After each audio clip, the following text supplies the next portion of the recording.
Happy Tuesday, folks, and welcome to #AskGSM episode 616 here on 916, easy for me to say, September 16th, 2025. I am Graham GSM Matthews. Hope you guys are doing well, having an awesome week so far. I am fresh off of Raw on Monday night in Springfield. Had a fun time. I went to Raw just a month ago, actually, in a very similar situation where it was a very last-minute thing. And I told the story on Twitter last night and earlier today. Basically, what happened was, and I was just talking about Raw in Springfield, I think last week on WrestleRant Radio, and how they really jacked up the ticket prices and all this other sort of stuff, probably knowing it was John Cena's final appearance in the city. And I was looking at going, probably wasn't going to go, whatever. Ended up getting a last-minute hookup from Netflix. Shout out to Netflix for that. It came together very last minute. Turned out to be an awesome experience. Not only going to the show, and I've been to that building before, not for Raws, but I went there for a house show that WWE did about 3 years ago, interviewed talent there backstage, had an awesome experience in that building 3 years ago. I was back last year for an AEW Collision taping, and it's a very small building too in Springfield, probably fits around 7,500, 8,000, and that's why they did not have the usual Raw set last night, was because they wanted to pack in as many people as possible into that building. So anyway, I get last-minute clearance to go to Raw on Monday, and my initial idea at some point in the next couple of months, because they are coming back to the Northeast, WWE is for Raw with John Cena in November. They announced that a couple of weeks ago. I wanted to bring my friend to the show on Monday as of like a month or two ago, and that was before the ticket prices just got insane. They were just absolutely ridiculous. And I said, kind of keep it on your radar, but we haven't really talked about it in like a month or two, about this show specifically from last night, this past Monday. So when they announced the shows in New York City and Boston, he saw that on Instagram and he tweeted me, or he texted me a post from like Instagram or something. And it was a picture of John Cena. In the caption, it said the dates of which John Cena would be appearing at in the Northeast, coming up in Springfield, New York City, and Boston. So he was aware that John Cena would be back in the Northeast in the remainder of the year. So I'm thinking in my mind that if we don't go to that Springfield show, we still have the opportunity to go to the Boston show or the New York City show. And I was also of the impression at some point that John Cena's final match, as we all probably assumed at one point, would be in Boston. And then obviously they changed plans and they're not doing it in Boston. They're doing it most likely in Washington, D.C. They are going to be in Boston, but for a Raw and not for his final match. Might be his final match on Raw. Hopefully he does wrestle on those shows. He did not wrestle last night. But anyway, I find out on Sunday night I'm going to the show. I hit up my friend, who I didn't know what he had going on Monday night. I didn't know what he had going on this past weekend. He actually said yes pretty quickly. I did not think he would. And I was already kind of getting ready in my mind to ask other people if they wanted to go, if he wasn't able to attend. And I really wanted for him to go because, again, I don't know how many more opportunities we'll have for him to see John Cena. And he's not a current wrestling fan either. He used to be a wrestling fan in like middle school, elementary school. He is not, he's watched the bigger pay-per-views.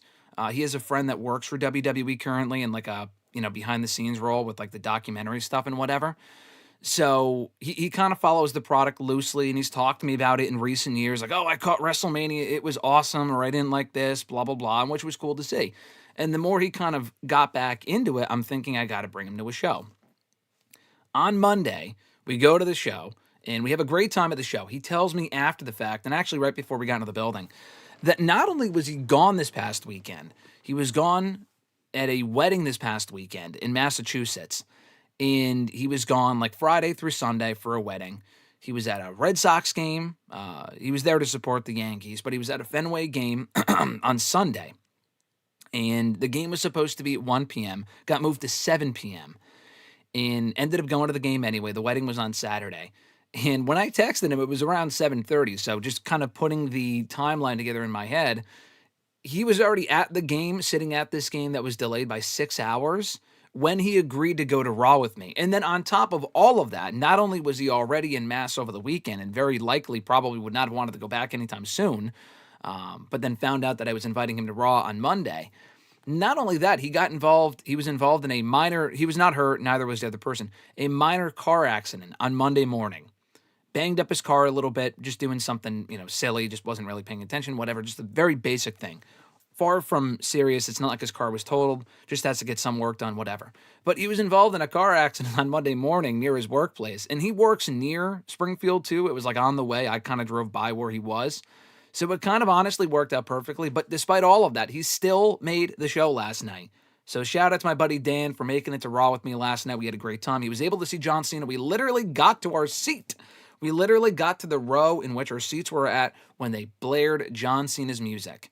And I'm thinking, this is what it's all about. This is what you come for, and it was fucking awesome. Didn't wrestle that night, did Cena. He only appeared, cut a promo, but it was loud, it was electric, and I am very hopeful and excited to be able to attend those other shows coming up in a few months.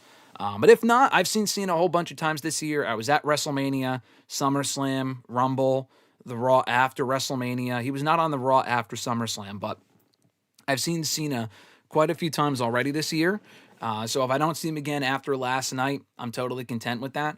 I do want to buy a John Cena shirt at some point. So if I don't go to the Boston show in a few months, I would still like to buy that shirt. And I know, Nathaniel, you're a sports fan. I'm hoping that the Boston shirt is a Celtics shirt, Celtics themed shirt. The Springfield shirt was like a dark red maroon color. It was a nice shirt. I don't like the door on the back of the shirts that John Cena is doing right now. The whole like, oh, you can't see me after this, I'm leaving, blah, blah, blah. I don't like the door, but the rest of the shirt is fine. John Cena shirts have never been overly stylish, but I've never owned a John Cena shirt. I've had shirts with John Cena on them, but a straight up John Cena shirt I have never owned. So my goal before the end of the year, whether it be at a show that I'm at, and last night I passed up on it, because if I am going to buy a John Cena shirt, very likely it would be the Boston one. Red Sox colors would be cool too. I am very much hoping that they do the Celtics though, because they already have a Celtics TLC 2015 shirt. I talked about that previously, and I love that shirt. It would be sick if Cena had a Celtics farewell tour t-shirt, because they're in that fucking building. They're not going to be at Fenway. They're going to be in the TD Garden in Boston. So anyway, that was my experience at Raw last night. Had a fun time. I enjoyed it. I appreciate you guys joining me here today for hashtag AskGSM. I see quite a few comments in the chat. We'll get to that in just one moment. But some housekeeping stuff real quick. Shout out to our channel members: Alexis, Miss Maud Matthews, Dillon, DiGiacomo, Mrs. Renee, DJ Swerve1, at Swerve1, WON on IG. Daniel Malcolm at letter I, letter M, quarter on X. I'm quarter on X. Follow him there. Mr. Marceau himself at RJ_Marceau on X as well. John Ritland right here on YouTube. Follow his channel and his great content. Real Honesty with John Ritland. Richie right here on YouTube as well. Red Planet Wrestling and on YouTube.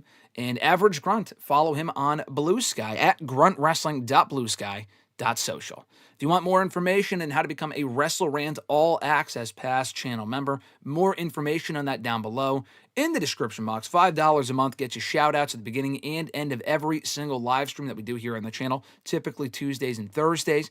You get badges and emojis in the live chats.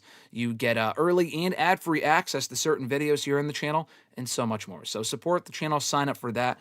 But you can also just support the channel by liking this video and giving it a thumbs up, subscribing to the channel. All that stuff is greatly appreciated. If you want to send in a question to next week's edition of hashtag AskGSM, of course, if you're joining us here live, you can drop a comment or a question in the chat. I'll answer it in just a few minutes. I always say that we start off with the live chat. So if you are watching this after the fact, first of all, thank you. Second of all, I do tend to go through the live chat first before getting to the scheduled questions. It probably should be the other way around, but I want to take advantage of the people that are here right now. So never a better time to join us here on hashtag AskGSM than when we are live. That being on Tuesday mornings, Tuesday afternoons, typically around 11, 12, 1 p.m. I'll be out of here in about 2 hours, but until then, you got me until then, and I'll be answering all your questions. But if you want to send in a question ahead of time, 3 different ways you can do so.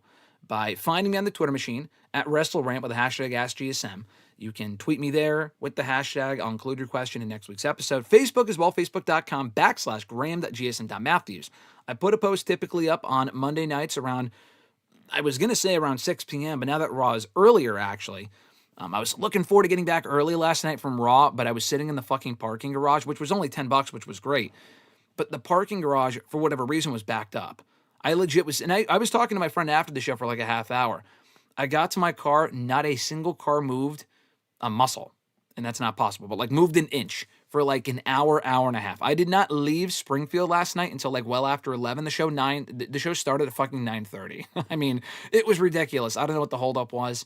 But anyway, I'm glad that Raw's starting sooner. Back to my original point. If you want to send in a question on Facebook, I typically put the post up around 5, 6 p.m. Eastern time. Not 6, 7, 5, 6 p.m. I understand that reference now because I'm a fucking millennial just catching up on the lingo. But drop a comment on the post on Facebook, if not on the wall itself. And last but not least, drop your question, if you're watching after the fact, in the comment section of this very video. I'll include your question in next week's edition. So let's get right into it now with the people here in the live chat. Again, thank you for joining us live. I appreciate it. Johnny, I see you. He said bonjour. And in answering the question from above that we'll get to a little bit later on, he said everything went wrong for Andrade, personally and professionally. He also said Matt Riddle told Court Bauer, the head official for MLW, that doesn't work for me, bro. And Court Bauer told him, you're going to lose tonight, period, and I'm not your bro. Yeah, Matt Riddle lost the MLW World Heavyweight Championship over the weekend to Mads Kruger. And what I thought was interesting about that, I mean, honestly, it was probably inevitable. Kruger had like that automatic title shot that he earned months ago. Matt Riddle's a great wrestler. He's been just in the headlines, making headlines for all the wrong reasons lately. I mean, he really has for the last 2 or 3 years now. But specifically lately with like the cancellation of bookings, which he was doing here in the Northeast about a year ago for a specific promotion that Richie and I go to. And I was looking forward to the matches he was going to have on those shows. And he was actually at one of the shows that we were there for earlier this year and had a great match against one of their local talents.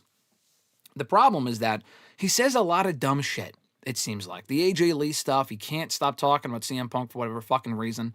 I mean, I'm sure he's probably asked about it by the people that are interviewing him, but still, not a great look. But anyway, Matt Riddle lost the championship of the weekend. What was interesting about that, it was a 3-way match. Kruger cashed in his title shot before the bell even rang. So it was a triple threat. They could have very easily had Kruger pin Donovan Dijak, who was also in the match, that I hope takes the championship from Kruger. I don't really give a fuck about Contra or Kruger at this point. Dijak is awesome. Put the belt on him. Dijak really should have just won the championship, and they should not have even bothered to put the belt on Kruger, but whatever. Dijak was not pinned. Riddle was. So I thought that was interesting. And he was also booed. He got a mixed reaction. I'm kind of surprised he wasn't flat out booed, but Riddle is just he's very toxic in 2025. And he's his own worst enemy from what it looks like, from what it seems. Johnny also said, do you want AEW to do some counter-programming in 2027 against Saudi Mania? I do. Not only do I want it, I think they should. And not air opposite exactly of WrestleMania. Don't do All In or a pay-per-view on WrestleMania, like during the exact same time as WrestleMania. But WrestleMania is going to be happening at fucking 1 p.m. here on the East Coast. I mean, it's going to be happening in Saudi for Wrestle. This is a year and a half from now. So we're thinking much further down the road.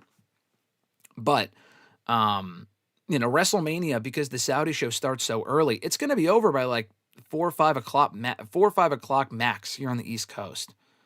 AEW could do a pay-per-view wherever it is, have it start at 7 or 8, and do their own version of a WrestleMania, whether it be All In or something else, and that can be where they have WrestleCon, and they can really save the day.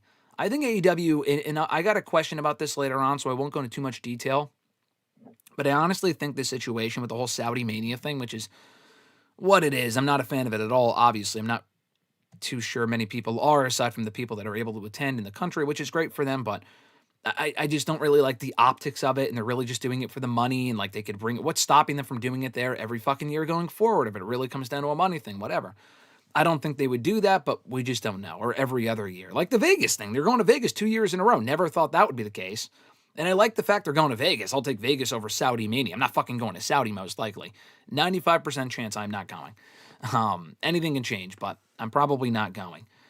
But yeah, I think AEW could really benefit. I think they could take the situation, turn a negative into a positive, and host their own show that night that WrestleCon kind of revolves around under, and people can watch and enjoy if they're kind of just protesting the Saudi Mania stuff.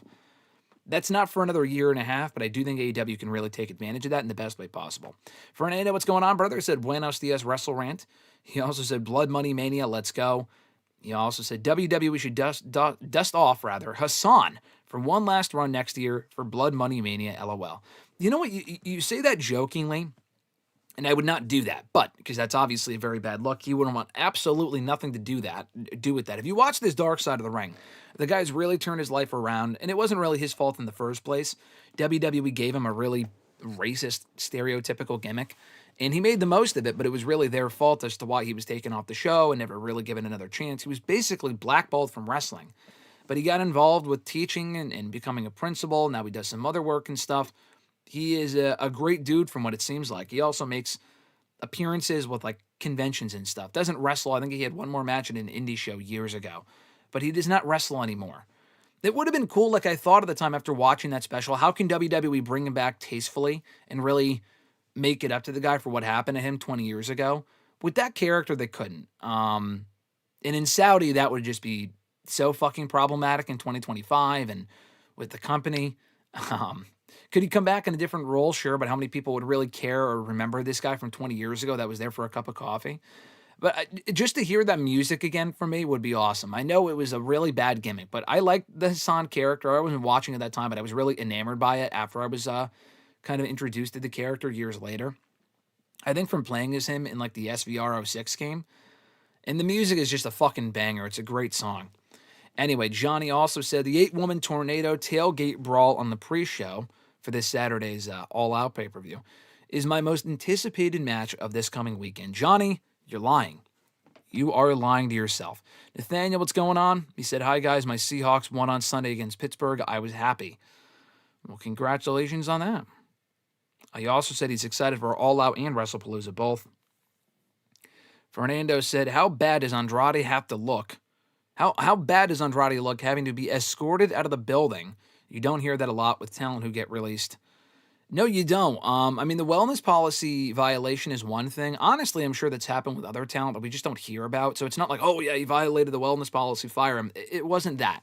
I'm sure people still get suspended, and it's happened before. It's happened with him before, years ago, actually. I don't know what the fuck happened, though. Maybe he just, maybe he got busted for something he didn't think was an issue. Maybe he just wasn't in the wrong, but how he reacted was the problem. I don't know. But you really, like you said, do not get escorted out of the building often. And if that's not true, I would hope he would, debate that or put out a statement saying that's not true. All he said in the last few days, I think he responded to MJF, who had called him out as far as like, oh, I want to have a match with you in Mexico, whatever. He had also said, thank you, WWE.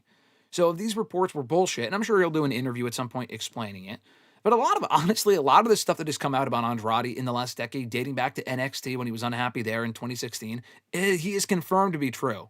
Like the stuff in AEW, the Sammy Guevara stuff was all true when he fought with him backstage. He wasn't happy there. He's confirmed that. He wasn't happy in WWE towards the end there a few years ago. He confirmed that. He wanted to leave NXT a decade ago. Del Rio told him to stay. He confirmed that. Like... I mean, honestly, every report that I hear about this man, I think is probably pretty accurate, especially when it comes from like PW Insider and Fightful and outlets like that. So we'll talk about Andrade later on. Chris said Andrade was my favorite. I got his action figure. Well, you better hold on to it because it might be worth something at some point. Johnny said, blood on the money match. You have to make your opponent blood touch the dollar bills to win. That's terrible. Alexis is also here, joining for the first time in a while. Yeah, exactly. As Johnny and Fernando said, the great return of Alexis. A better return than AJ Lee. That's saying something. That AJ Lee return was awesome. And, I think that's certainly saying something. Chris said, I am sorry for the hatred of AEW. It's just a shitty product, and I want it to get better. That's totally fine there, Chris. As Alexis said. That Chris might be being extra nice knowing that Alexis is here. She's got that little wrench next to her name. You got to stay in line. I mean, listen, you don't have to like AEW. I don't really care if you like or dislike the company, but you got to be respectful and not be calling Tony Khan names and stuff. I mean, Money Mark is one thing, but when we start getting into like, disparaging stuff and slander, not even slander, but like offensive stuff, then that's where I have an issue with it. So better stay in line there. But I appreciate the love there, Chris, saying that he he likes the show as a new listener, and that I am fantastic. Thank you very much. I appreciate that. And I agree, Fernando. Very cool on Netflix's part. Yeah, Netflix did me a big solid with that. Not WWE, and I appreciate WWE. WWE's done a lot for me over the years as far as, and AEW as well, as far as all the accommodations they made for me, as far as getting to these shows and being able to attend and cover these shows in person and stuff. But WWE doesn't really do as much of that anymore. There was a report about that about a year ago. They don't even do it, like, not for people like me, but like for even people that actually work for the company. They don't do that sort of thing anymore, so I don't even ask.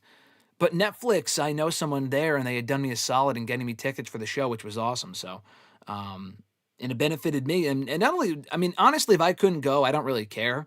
But it was being able to bring my friend who has not been to a show, he told me, since like 2006, where I think Tori Wilson was on the fucking show. That's how long ago he told me that show was. He was like 12 or something. It was crazy. So it was a very long time ago. And being able to get him to a show, and I'm not sure if he's ever seen John Cena in person, but John Cena was always one of his favorites. He actually, and I said this in the post on Twitter, that he gave me 5 years ago a John Cena t-shirt that he used to have as a kid. He was getting rid of some stuff, and he was moving, and he was getting rid of some of his old wrestling shit. And he gave me some of his old WWE magazines. But not only that, he gave me his old John Cena shirt. I mean, I couldn't wear it because he had it when he was like 12 or something. But it was a Ruck Full shirt. You know, fuck rules, but in order to sell it, they flipped the R and the F. It was a very famous John Cena shirt from that point in time. I don't know why his parents got it for him as a fucking 12-year-old.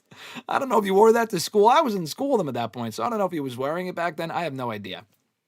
But yeah, he gave me a John Cena shirt 5 years ago, and John Cena's always been someone that was one of his favorites, and he got to see him in person last night. So you pay it forward, and we got to finish the story. I'm all about finishing the story. It's very cliche now that Cody Rhodes has kind of made it a thing, but it's true. We were able to finish that story, check it off the old bucket list, and he said he would want to go again. That was also cool. So whether John Cena is there or not, he's a Stone Cold fan, and that picture, if you could see it on my Twitter, he was wearing a Stone Cold Steve Austin t-shirt. So that was actually one of Stone Cold's old shirts that Stone Cold had in his garage, that when he was filming Broken Skull Sessions, my friend's friend got it from Stone Cold in his garage because my friend's friend used to film that podcast.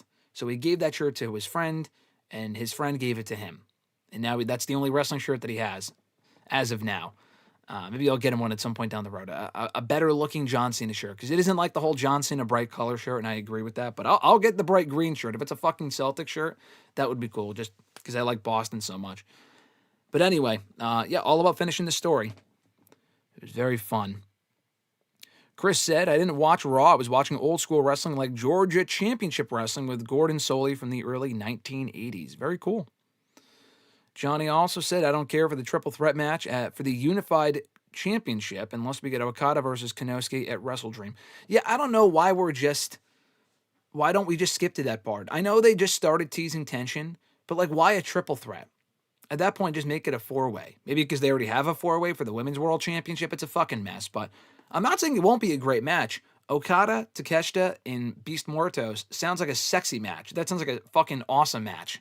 The problem is Muertos has no business being in that match. And, I mean, obviously they're earning their way into the match, including Okada, who had to retain his championship against Michael Oku last week, which was kind of odd, but a fun match. I don't know why we don't just get Takeshita and Okada. Just do the match one-on-one. Like, if you're going to tease it, I guess they want to wait for it, but then why even have Takeshita in the match? It's weird. It's just weird to me. And the funny thing is, they were actually both involved in a match for the Unified Continental Championship, whatever, at All Out last year, I think, for Okada and Takeshita, and I forgot who the other two people were, but there was a four-way for Okada's title that he still holds now, and now they've merged it into the Unified Championship, whatever, at All Out last year. So that tells you how long they've been teasing Takeshita and Okada. And honestly, at this point, I hope it is Takeshita, that he's the one to beat Okada for that belt, because if it's not him, I don't know who it's going to be. Let's see. Johnny said, Okada has to pin either Dorada or Muertos in the triple threat. Is Dorada in the match? I don't think Dorada is in the match. I think Takeshita... Are you using Dorada advanced over Takeshita? I don't think that's going to be the case. Takeshita is going to be in there. He is absolutely advancing over Dorada. Okada pinning Takeshita would be dumb. He's obviously... Muertos is only in there to eat the pin, but again, at that point, just have it be one-on-one with Okada and Takeshita. Daniel, what's going on, brother? It says, welcome to All Access Pass. Obviously, Daniel was already a member of All Access Pass, but always worth reminding as a bit of a reminder to sign up for that All Access Pass. Gets the WrestleRant logo next to his name. I appreciate you, Daniel, brother. Hope you're doing well. Thanks for joining as always. Johnny said, I don't know how to feel about the tables and thumbtacks match. Yeah, I'm not a real big fan. It sounds dumb. The issue with it is that AEW already does that sort of stuff all the time, that it just doesn't feel special or innovative or interesting. Like Grunt, actually, who may have already joined today and he may not be here right now. I'm not sure. I haven't gone through the whole chat. But he brought this up to me on Twitter after I wrote about the stipulation in my Collision review a few days ago. He brought up how he's going to be there, which is awesome. Shout out to Grunt, by the way. He'll probably, if he's not here today or Thursday, he is going to be at All Out on Saturday, so I hope he enjoys. But he was hoping that it would be a dog collar match. And honestly, that makes perfect fucking sense. Because not only does MJF have history in that stipulation with CM Punk, and he lost that last one against Punk, unless he's had another one since then. But not only did he lose that one and he can avenge that loss by winning on Saturday, Mark Briscoe also has history in a dog collar match. It was him and Jay Briscoe against FTR in a dog collar match, one of the best ones I've seen, in addition to Punk and MJF. AEW does that stipulation really well, because that one was really great. The MJF Punk one was great, and then Cody Rhodes also had a great one with Brody Lee 5 years ago on Dynamite, I think it was. That was Brody Lee's final match, actually. But anyway, yeah, I don't know why that match isn't a dog collar match. That would make a whole lot of sense, and I thought, did we get one recently? And he said no, so...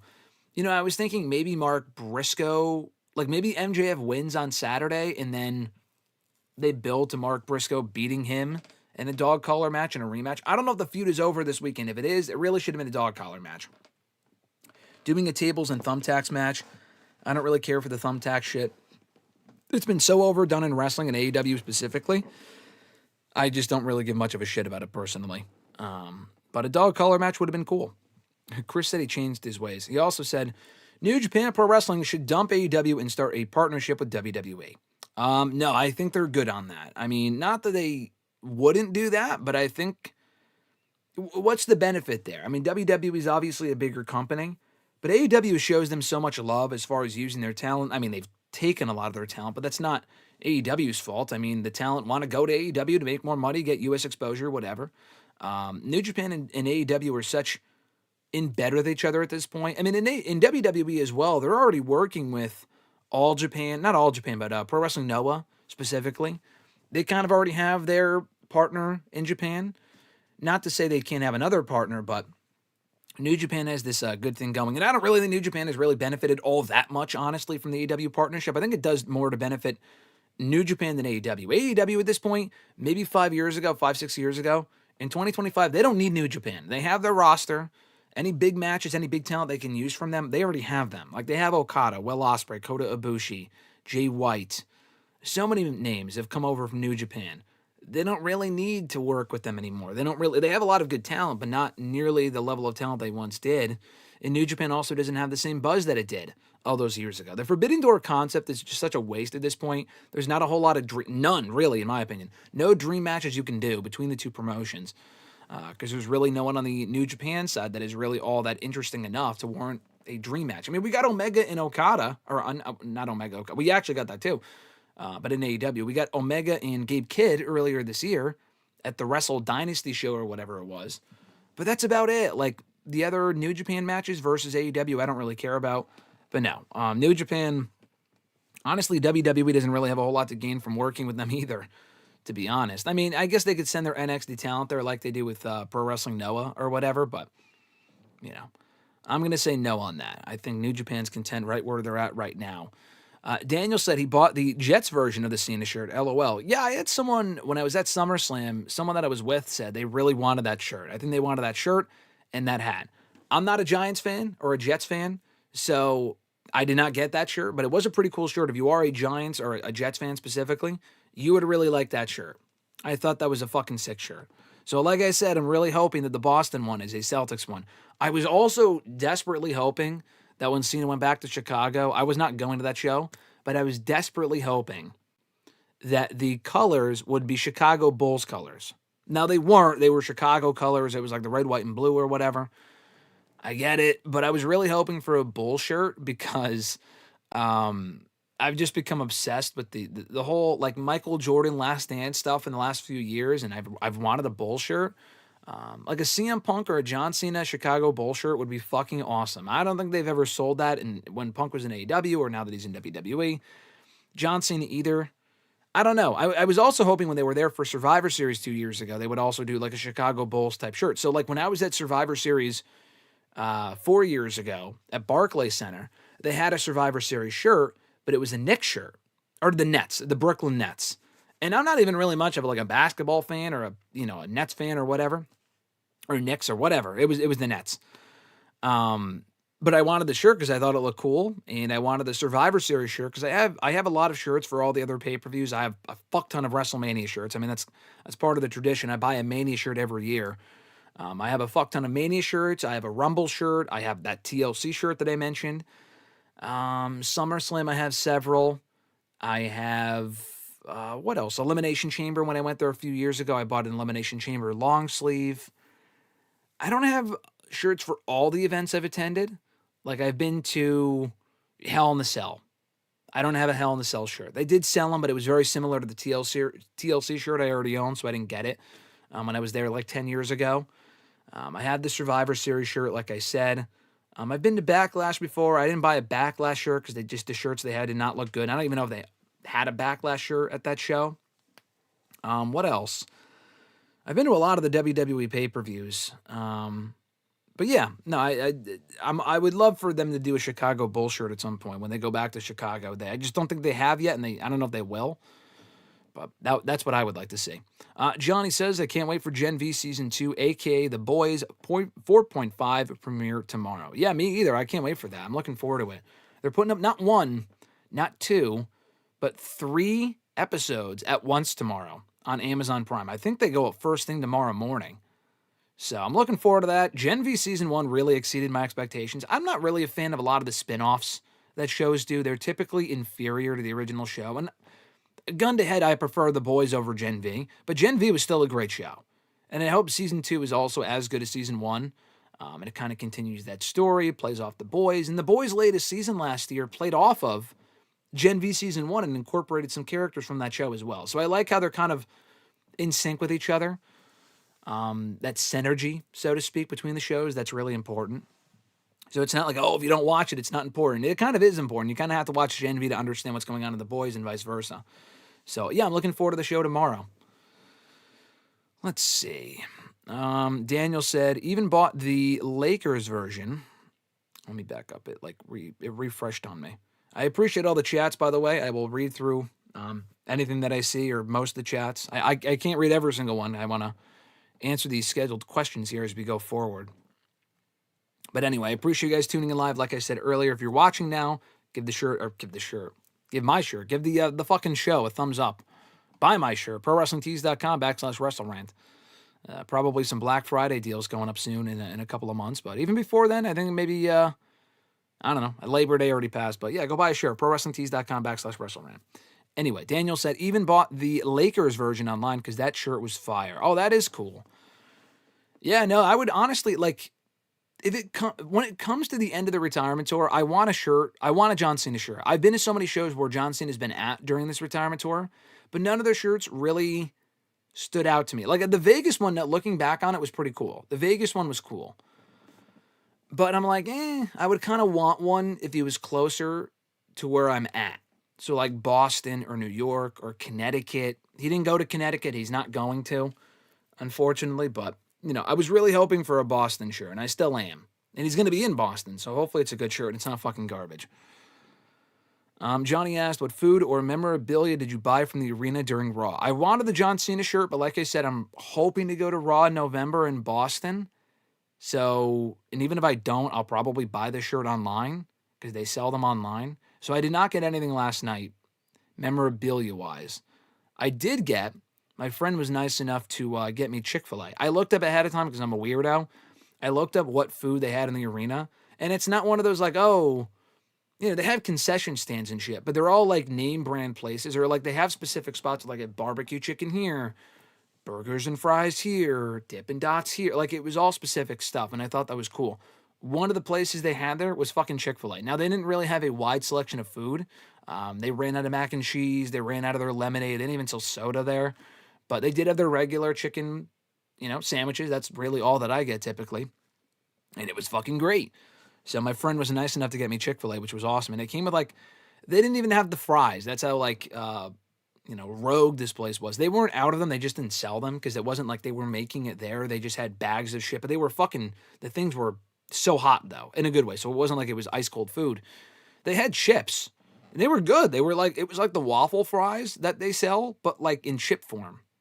Honestly, really good. So that was also a highlight of my night. The partnership between AEW and New Japan Pro Wrestling hasn't been presented too well, Chris said. I mean, I don't entirely disrespect or disagree with that. I still don't think they should work with WWE. If you think it's bad now with AEW, it would be fucking 10 times worse with WWE. I promise you. Millennial Noob, what's going on, brother? He said, how am I doing today? I'm doing well. Doing great coming off a Raw last night. Thanks for joining. Riddle is a huge waste of potential, Fernando said. I agree. Definitely a big waste of potential. Grunt said, even when... so Grunt is here. Grunt, what's going on, brother? I said earlier I wasn't sure if Grunt was here, but he is.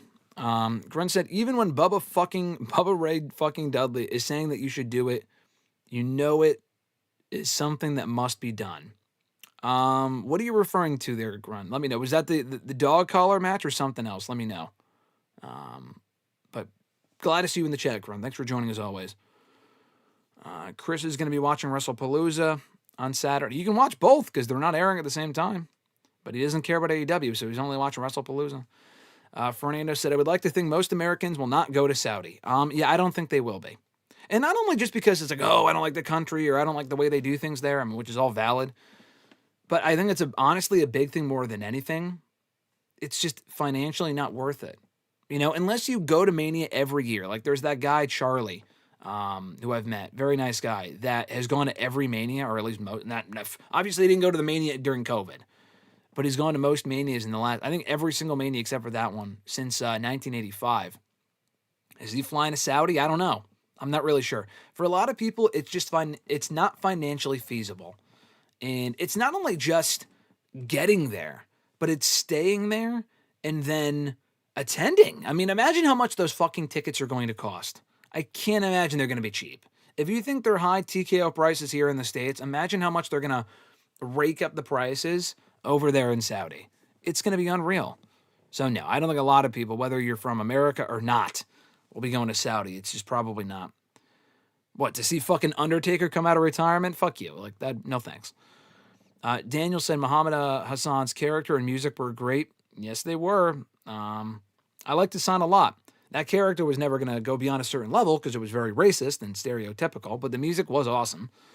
And he also said him getting eliminated in the Rumble in 2005 is also funny as hell. Yeah, that was a funny spot. The old, where everyone teams up. And the funny thing is, that was back when the brand split actually meant something. So you had Raw guys against SmackDown guys, and that was the whole story of the match. Who from which brand would win? And all the Raw guys would typically face the SmackDown guys in the Rumble. They all teamed up to take out Muhammad Hassan, which was funny. That was a good spot. Grunt said, thoughts on a potential Yuta Garcia tag team? Do you think they could be the ones who beat Bro Dito for the tag titles? If nothing else, it would free up Claudio to go singles again.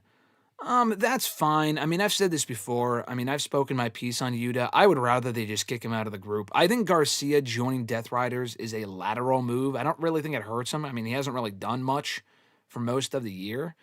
So it doesn't really hurt him, but it also doesn't really help him. I mean, what's the end game? Him getting a fucking world title push? He's not. He's just not that guy. And I think Garcia's really good, but whatever momentum he had there, they kind of squandered. I don't know if it was his fault for not really being a main event level talent or just the booking, probably a combination of both. Yuta, at this point, I'm not saying he's not a good wrestler. He's fucking intolerable. I mean, the way they have overbooked him and try to make him seem like a threat, he's not. He's annoying as fuck. His mic skills suck. Good wrestler, great. AEW has a million of them. I'd rather see him in a tag team than on his own. I'd rather they just boot Yuta. And replace him with Garcia. But if they're going to keep Yuta, which I assume they will, the tag team route is fine. Garcia, he's obviously done tag team stuff before when he was in the Jericho Appreciation Society and shit like that, but he's never been tag team champion. I mean, I would rather Bro Dito lose the belts to an actual team. I guess they would be an actual team, but, I'd rather they lose the belts to FTR or Cope and Christian. I mean, those teams are 10 times more interesting than, to me, a Garcia-Yuta tag team in 2025. But Claudio being on his own would not be a bad thing.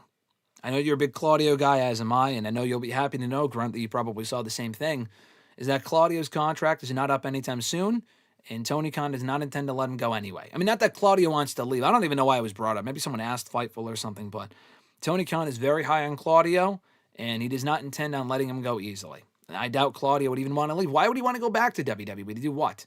Do you think his spot would be all that different from what he was? If he re-signed in 2022 and stayed there through Triple H was there, he would be in the same spot, I guarantee you, with Shinsuke Nakamura. And it's not like, oh, yeah, like if Shinsuke Nakamura left in 2022, people might wonder, oh, what would that push have looked like for Shinsuke in WWE under Triple H? Well, we fucking found out, and he has gotten a lot of pushes in the main event level, mid-card level, but it's still not overly interesting. The damage has been done. Claudio was in the same boat. He had to leave, and I'm glad he did. He's had a very good run overall in AEW.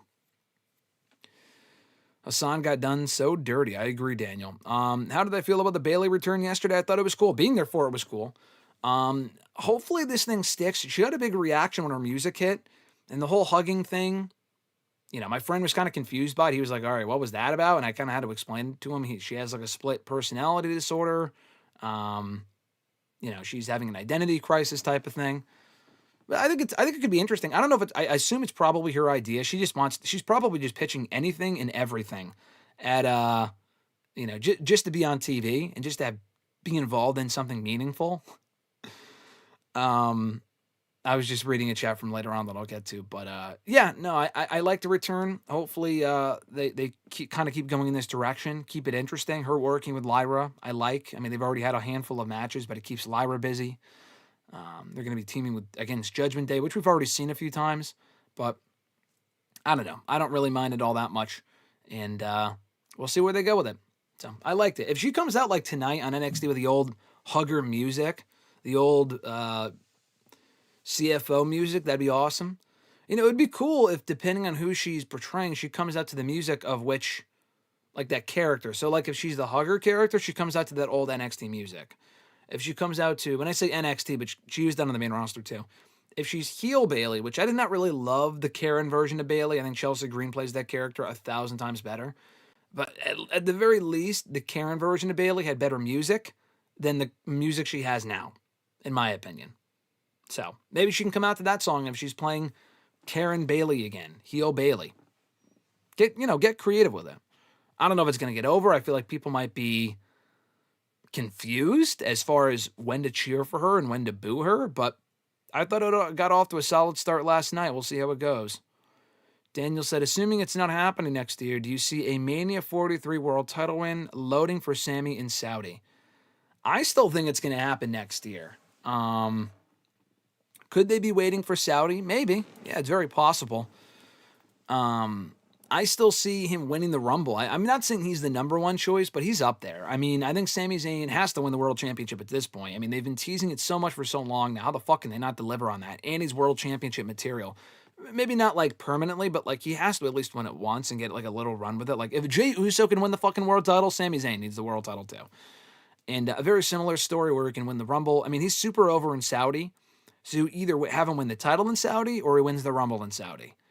I would rather they just get it over with soon. I feel like if you drag out, unless he has something else super meaningful going on around that time next year, I would just get the world title win over next year. I know it might sound similar to the Jey Uso story because it kind of is, but if you drag it out until 2027, people may really turn against the guy, thinking, oh, it's so inevitable he's going to win the title, shut up about it, just get it over with, and they might not be excited. You might get that sense now from some people. I would just move on from it in next spring. I would do it in the spring and have, I would just do it in the spring and have Sami Zayn win the Rumble. I think that'd be an awesome moment in Saudi. If it's not him, I mean, there's any number of people that could win it in Saudi next year, but I feel like, to me, currently, he makes the most sense. And by that point, I doubt he would still be United States champion. The U.S. title is just kind of keeping him busy for now, which I like. He's been doing the mid-card thing for so long, but he's never held the United States championship. There is that. Like, he's been IC champion 4 times. Him as U.S. champion, we've never seen that before. And the whole U.S. Open shit, I fucking love. Because the matches he's had so far have been great. Even the Solo Sikoa match was really good when he won the belt a few weeks ago. The John Cena match was great, and last week's match with Rey Fenix was fucking awesome. So if we can get more matches like that from Sami against Hayes, like him against Hayes on SmackDown this week, in the weeks and months ahead, I am all on board. That is a great use of Sami Zayn. And no, Chris, Sami Zayn is not responsible for Karrion Kross and Scarlett being out of the WWE. He has nothing to do with that at all. Johnny said, do you know anyone working at HBO Max? What, to get tickets for Dynamite? No, I don't know anyone who works for HBO Max, but I'm still trying to, I know people at AEW, though. So I might go to Full Gear in November. It's going to be in New Jersey, and I might be able to get press tickets and go to the press conference afterward. I've not been to an AEW show in a year. I think the last AEW show that I went to was that Collision taping in Springfield, and that exact building I was in last night, a year ago, this coming weekend. They just haven't really come to the Northeast, and when they have, it just hasn't really worked out. They were in Boston earlier this year, which was an awesome show, but I don't really love driving up. Boston's great. I'd rather go to Boston than New York, but, I'm not for AEW or a show, because the shows aren't really must-see as much as they once were. The WWE shows to me are more must-see, but even those, depends on the circumstances. Even if I wanted to go, the Boston show for Dynamite this year was during the weekend, which I was in Vegas anyway for Mania, so it didn't even really matter. But I'm hoping to go to an AEW show soon, probably Full Gear later on in November. So what I was laughing at was, Psycho was laughing at my comment. What I said, if you were not here on WrestleRant Radio, I think it was WrestleRant Radio, it might have been hashtag last Tuesday, he said something about Cooch in it, and I will say it again, or not Gooch, not Gooch, Gooch. Psycho, he said he's still laughing at me reading his Gooch comment out loud from last week. Happy National Banana Bread Day. That is so fucking random, Zach, but thank you for joining nonetheless. Pseudo, what's going on, brother? Thanks for joining. You said hi, y'all. Hope you're doing well. Johnny said, I'm starting to use the phrase fast track the story. If it's taking too fucking long, Triple H specifically, yeah, I would fast track the story too. Fernando said, which matches are you most looking forward to on both shows? Good question. We will talk more about All Out and WrestlePalooza coming up on Thursday's WrestleRant Radio. We will talk about Andrade here today in a little bit, but it will also, on the show coming up on Thursday, we will discuss Andrade briefly, get RJ's thoughts on it if he can join on Thursday, but also do predictions for All Out and WrestlePalooza.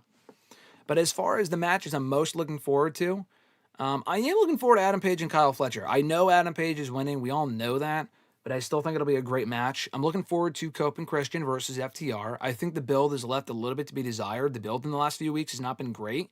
I think the match will be fun, though. I'm looking forward to that match.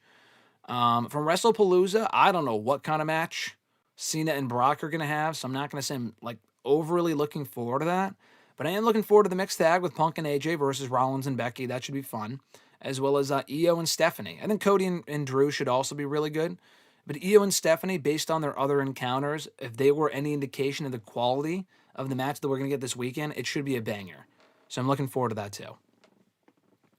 Grunt said a one-on-one match would have been preferred, but a three-way with Dorada could easily steal the show if Okada locks in.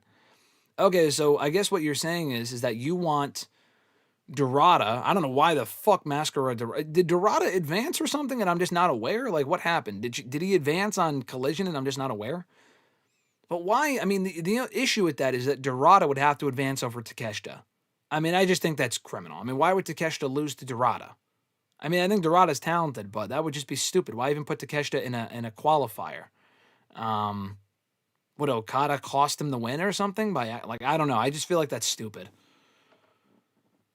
And Johnny even said, I think Mortos and Dorada are wrestling each other tomorrow. Yeah, Takeshita already qualified anyway. He beat someone on Collision. So I don't even know what you guys are talking about. And Johnny said I was correct. Last year, four-way for the Unified Collision title, or Continental Championship. It was Okada, Konosuke, Orange Cassidy, and Mark Briscoe. Yeah, that was a random match too, but it was a good match, so it's hard to complain. Noob said, AEW's women's division is a total bust, seriously a tailgate brawl. This doesn't make any sense at all because it's a waste of talent in that women's division. I agree. That's just a fucking waste of a match. I mean, it's nice the women are on the show, but they've been doing that same match for months now. Different variations for months. It's so fucking lazy.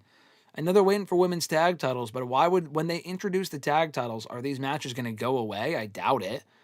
Give me actual storylines. It's not a storyline. It's just women having matches. It's a fucking waste. Emmanuel, what's going on? He said, hello. Thanks for joining, Emmanuel. I will answer your questions later on. He sent in questions this week. Grunt said they were teasing the fuck out of it, too, with all the collar talk on Collision. Blue collar, white collar. I got a collar for you, Max. A dog collar. It was right there. Maybe they'll go back to it. I still think, like I said to you, Grunt, on Twitter, I think they will do this thumbtack and whatever the fuck match it is at All Out. Maybe MJF wins that because he just lost the Forbidden Door, give him a win, but Mark Briscoe in the end beats MJF in that dog collar match. I think that would make sense. Grunt also said hard pass on New Japan being buddy-buddy with WWE. Same goes with any of the Japanese promotions, honestly. I think it's benefited Pro Wrestling Noah, like Yoshiki Inamura. I had no idea who that guy was, but he's been all over NXT TV in the last year, and he's honestly really good. Has WWE working with them really hurt them? I mean, I don't think so. I mean, the whole Omos thing where he really had that career resurgence over in Japan for a little while as one half of their tag team champions, and then they fucking pulled him for no real reason, and Omos has not made a single appearance since other than that Battle Royal in AAA a month or two ago. I mean, that shit was just beyond random.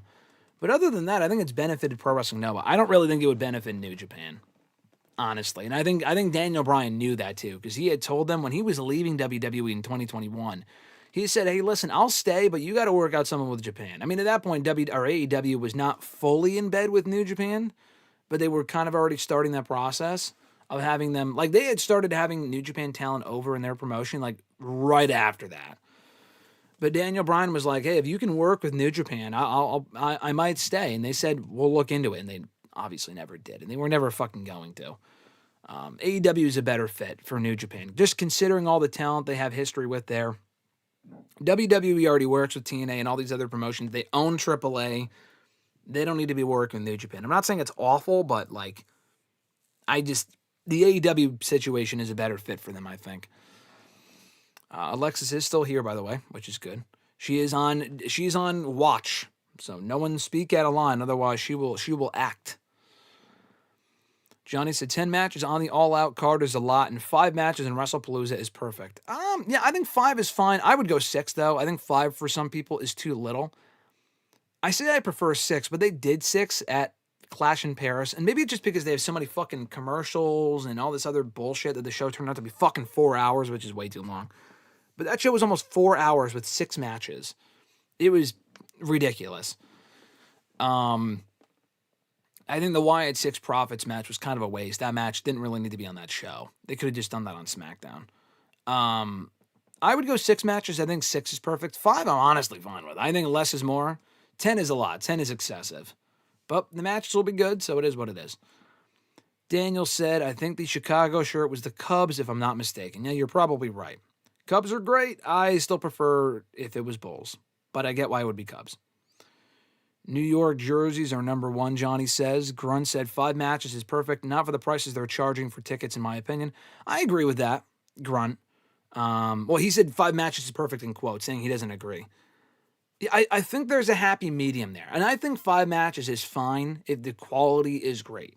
I think a lot of the WWE pay-per-views are good to great. Very rarely these days are they like bad or like eh. I mean, some of them are good, but not like amazing. I haven't watched like a bad pay-per-view from them, in my opinion, in quite some time. But I still think the prices are outrageous. So if you're going to charge people hundreds of dollars for a fucking nosebleed, I would put at least 6 matches on there. You got to make it worthwhile to some degree, and I think adding at least one more match would make a difference. Daniel said they probably won't do a Bull shirt since they never run the United Center. Yeah, only AEW did those few times. Yeah, you're probably right, though. They never run the United Center. But it's not like the Cubs play it, it's not even like they go to Chicago. Like when WWE runs Chicago, it's the Rosemont Horizon. It's not like they're doing shows at Wrigley. It's not even in Chicago. So honestly, by that logic, they don't even really need Chicago or Cubs colors either. At least in my opinion. Let me backtrack a little bit here. Psycho said a lot of the Cena retirement shirts have been really dope. Yeah, they've done well with them. Like I said earlier, I don't like the door on the back of the shirts. I think that's dumb. But the actual designs are really cool. Like the John Cena little cowboy hat when they're in Texas, and the Vegas ones were cool. The New York Jets shirts they had at SummerSlam were cool. I like the Chicago one. I thought the Springfield one was cool. I really, really hope they do Celtics for the Boston one. If they do, whether I'm there or not, I'm fucking buying it. And then I can wear it for his last match. Johnny said, you should see if AEW have an Anarchy in the Arena t-shirt. If they did, it would end up as a fucking dishcloth. It would end up as toilet paper in my house. I'm not doing that. I'm sorry. I'm not an Anarchy in the Arena fan. I've said that before. And I think you know that. Emmanuel said, regarding New Japan Pro Wrestling is apparently bleeding money between business and the Japanese economy in general being down. If it wasn't AEW, the talent would be abandoning them for WWE instead.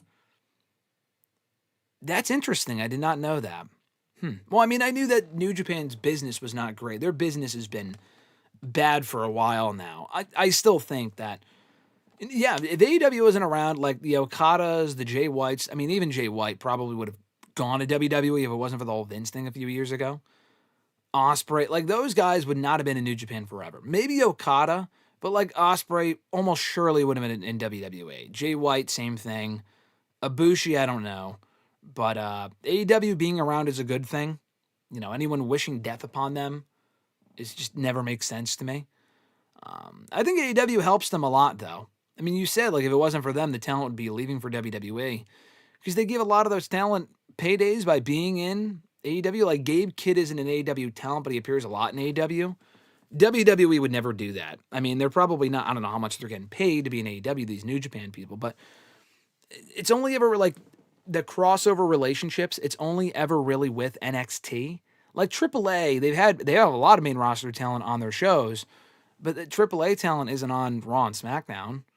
So, I don't know. I would just be worried they would want to buy New Japan, and that would be very bad too. They already bought AAA. AAA's, they were in a bad spot regardless.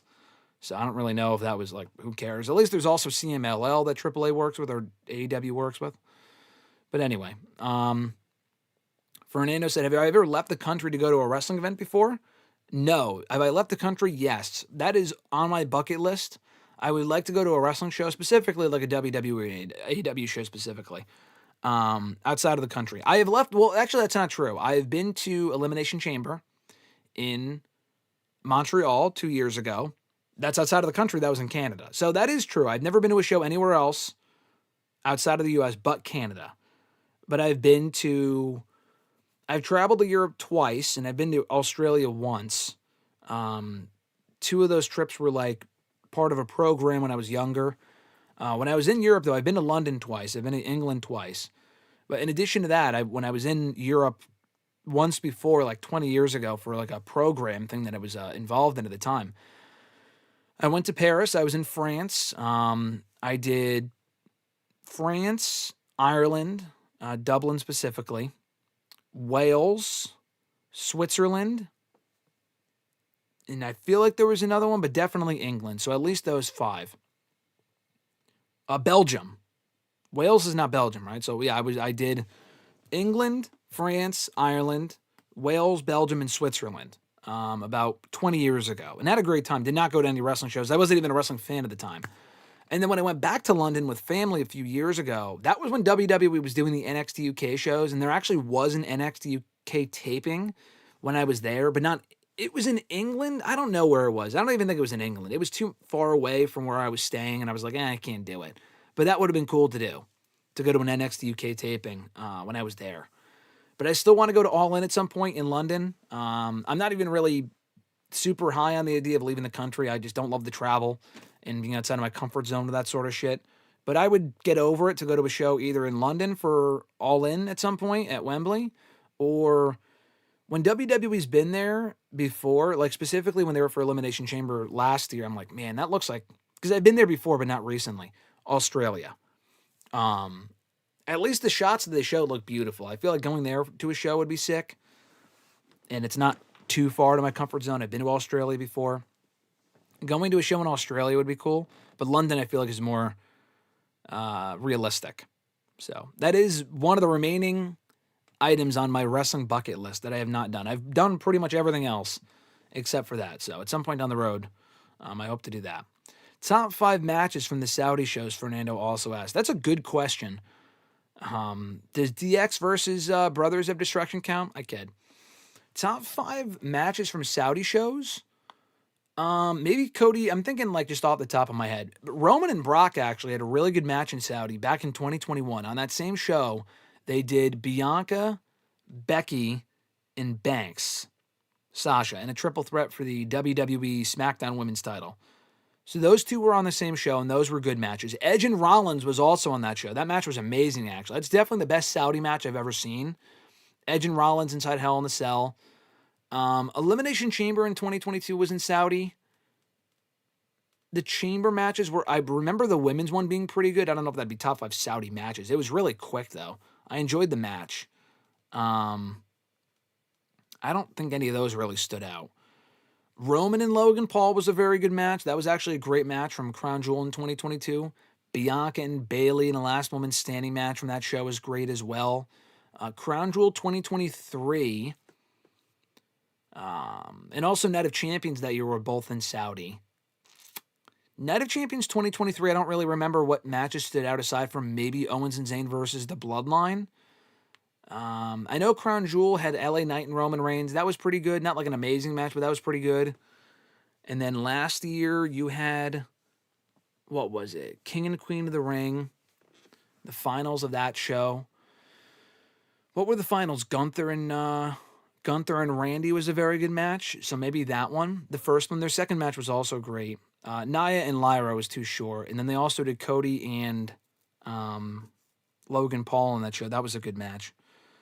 And then last year's Crown Jewel show. What did they do for Crown Jewel last year? I'm trying to think. It was the Bloodline 6-man tag team match. I remember that. They did...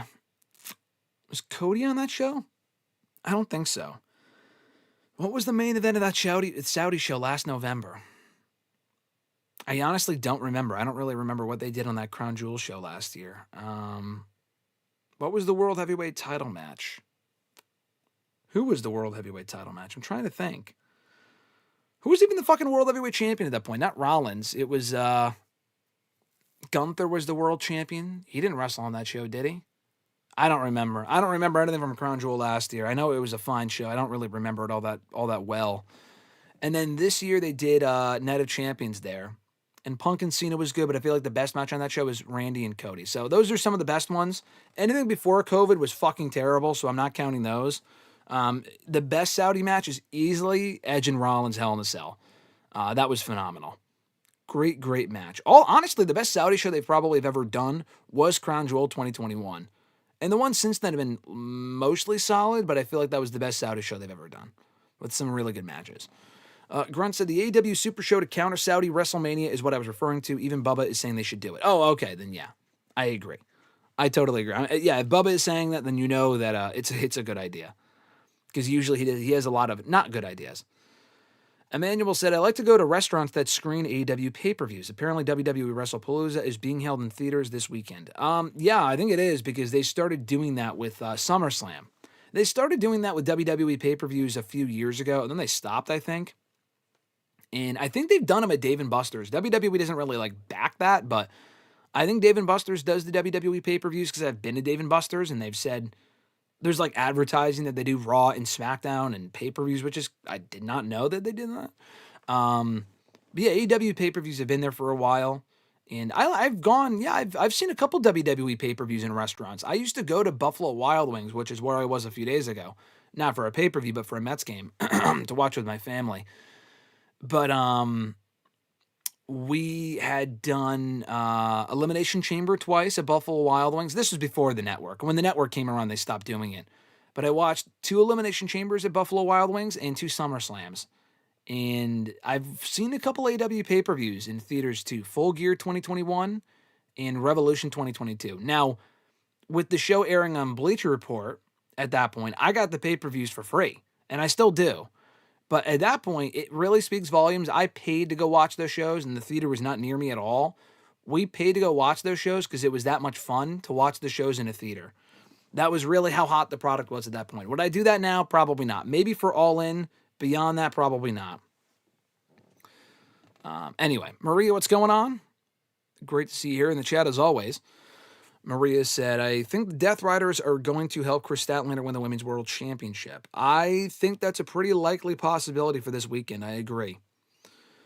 Emmanuel said, regarding Muhammad Hassan, I think Hassan himself has said he was supposed to win the World Heavyweight Championship before he got fired. Yes, he confirmed that in the Dark Side of the Ring. He was supposed to win it at SummerSlam from Batista in D.C., the nation's capital, which is where Batista was from anyway, and he would have gotten a lot of heat for that from the crowd. So, yeah, that is all but been confirmed. Johnny said Bayley's new finisher should be the bear hug. Well, she already has the belly to Bayley, so she doesn't need the bear hug. Grunt said, I am indeed very happy to hear Claudio is staying put. Now give the man some singles gold already, he says. Fernando said, can you see Mandy Rose showing up at Homecoming? No. I'm not saying she would never return. It just seems like she's no closer to returning, especially while she's doing the whole OnlyFans thing. I don't think she would want to give that up. If for a one-off, I think they should just get over it. My opinion. I would love to see her show up and make an appearance, especially now that Tiffany can't compete in that 6-woman tag team match tonight. I think legit she's hurt, so they have to fill her in with someone else. I don't know who that is, but we'll find out tonight.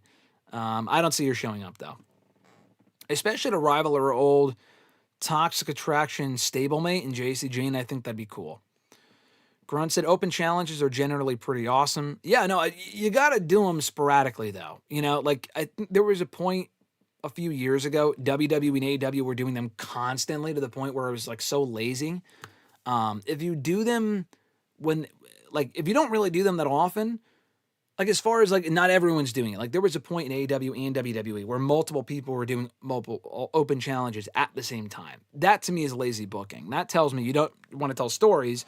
You're just booking random matches.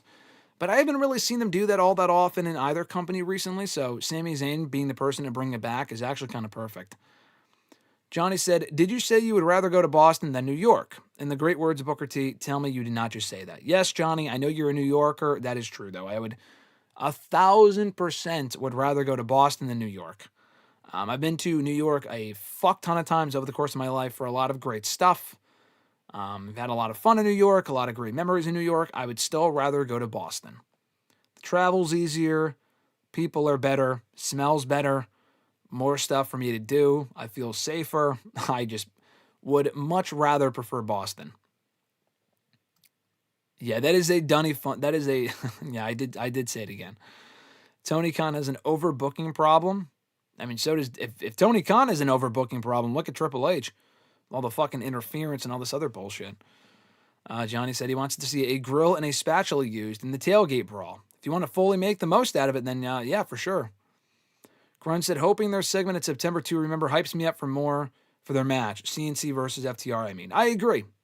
The last couple segments have been really flat. I mean, FTR has been having random matches on Collision with fucking, I mean, good matches, but like Adam Priest, who cares? Tommy Billington. Come on, man. Like, give me more than that. Like, I hope they have one final good, strong go-home show segment on Wednesday. I'm not holding my breath, but I do hope that we get that on Wednesday. Do I think AEW is dropping the ball on the return of Eddie Kingston? Yeah. I mean, to announce it ahead of time and then be like, hey, he's facing this guy at All Out, and it's Big Bill. Like, it's not even Grand Slam in New York. Like, if it was in Grand Slam in New York, and they were in New York, and it would make more sense. They're not even in New York. They're in fucking Canada. I mean, they had every opportunity to have him come back as a surprise. Is he being cleared by then? Because if not, why not have him return in the ECW arena? He would have fucking loved that. That would have been awesome. But they didn't even do that. So, yes, I feel like they are dropping the ball on the return of Eddie Kingston. Glad he's back at all, but it could have been handled 10 times better. The guy's been gone for a year and a half, and that's how you bring him back? I mean, come on. Johnny said, imagine if the tailgate brawl becomes the women's version of the Anarchy in the arena. No thanks. Grunt is correcting me and said, Mortos versus Dorada on Dynamite is a 3-way qualifying match. Okada and Takeshita are already locked in. So Mortos and Dorada, why is it a 3-way qualifying match? Because you didn't mention the third person. Hey, how is it a 3-way qualifier? Who else is in it? That doesn't make sense to me. Because you didn't name the third person. You mean a qualifying match for the 3-way? Is that what you mean? It's not a 3-way match, but your wording is very confusing there, Grunt. If you mean it's a qualifying match for the 3-way, then yes, that makes a lot more sense. Anyway, but he also said I would prefer Dorada over Mortos personally. I don't really care. They're both losing, so I mean, it doesn't really matter. I mean, it doesn't really. I don't really give a shit either way. I prefer Mortos over Dorada, but they're both losing. They're both getting pinned, so it doesn't matter. Daniel said Rosemont Horizon is so annoyingly out of the way, or Allstate Arena as it's known now. Yeah, so the few times I've been there, actually I've only been there once, but when I did stay in Chicago a few times, I've stayed in Chicago 3 times. The first 2 times, I actually stayed right by Allstate because it's not in Chicago, it's in Rosemont. I mean, it's not there anymore. I would have stayed there the last time I went. There was a hotel right down the road from the building, from Allstate. I literally just walked there. Like, it was so fucking close. And that hotel, I don't know if there's a new hotel there now or if, I don't know, but it closed a few years ago, so I couldn't go back. But it was perfect. It was right under, like, you have to walk under the highway for like a second, but beyond that, it was right there. People walk there all the time. It was easy to get to. There was when Alexis and I stayed there the first time we were in Chicago together, we went to, what's it called? Cold Stone. They had a Cold Stone in that area. I think we ate at Applebee's or some shit like that. We walked in a fucking Walmart or Target. There was a lot of stuff over there that was all within walking distance, which I appreciated. And a McDonald's, too. There was a McDonald's right next to it, which I could just walk right into. When I was there by myself the first time, I just walked right into the drive-thru. I literally walked through the drive-thru to order a frap or something, which was hilarious. But yeah, fun times in Chicago. Johnny said, better coffin match, Jack Perry versus Darby Allin or Sting and Darby versus Christian and Swerve. Definitely Sting and Darby versus Christian and Swerve. I don't really remember loving Jack Perry versus Darby all that much. I'm not even really sure why it was a coffin match. But I remember Sting and Darby versus Christian and Swerve being a fun match. So I'll go with that one. Let me backtrack a little bit here. Grunt said, I think announcing Eddie Kingston ahead of time was done to try to sell more tickets. Right now we're closing in on 11,000. Oh, okay. That's probably why. I still don't like it, but yeah, I guess that would make sense. Grunt said, watching an AW pay-per-view in my local theater like the good old days would be amazing. Yeah, I don't know if they still offer that, but they definitely do offer them at Dave & Buster's. I don't know if there's a Dave & Buster's near you or if that's even a Canadian thing. But, yeah, no, I watched all, like I said, what was it, Full Gear 2021 and Revolution 2022 in the theater. And honestly, there was a lot of people in both events. Like, there was a lot of people in the theater. So, like, we were there when Adam Page won the world title from Kenny Omega. Great reaction. I think Alexis actually took a video of the reaction inside the theater that night.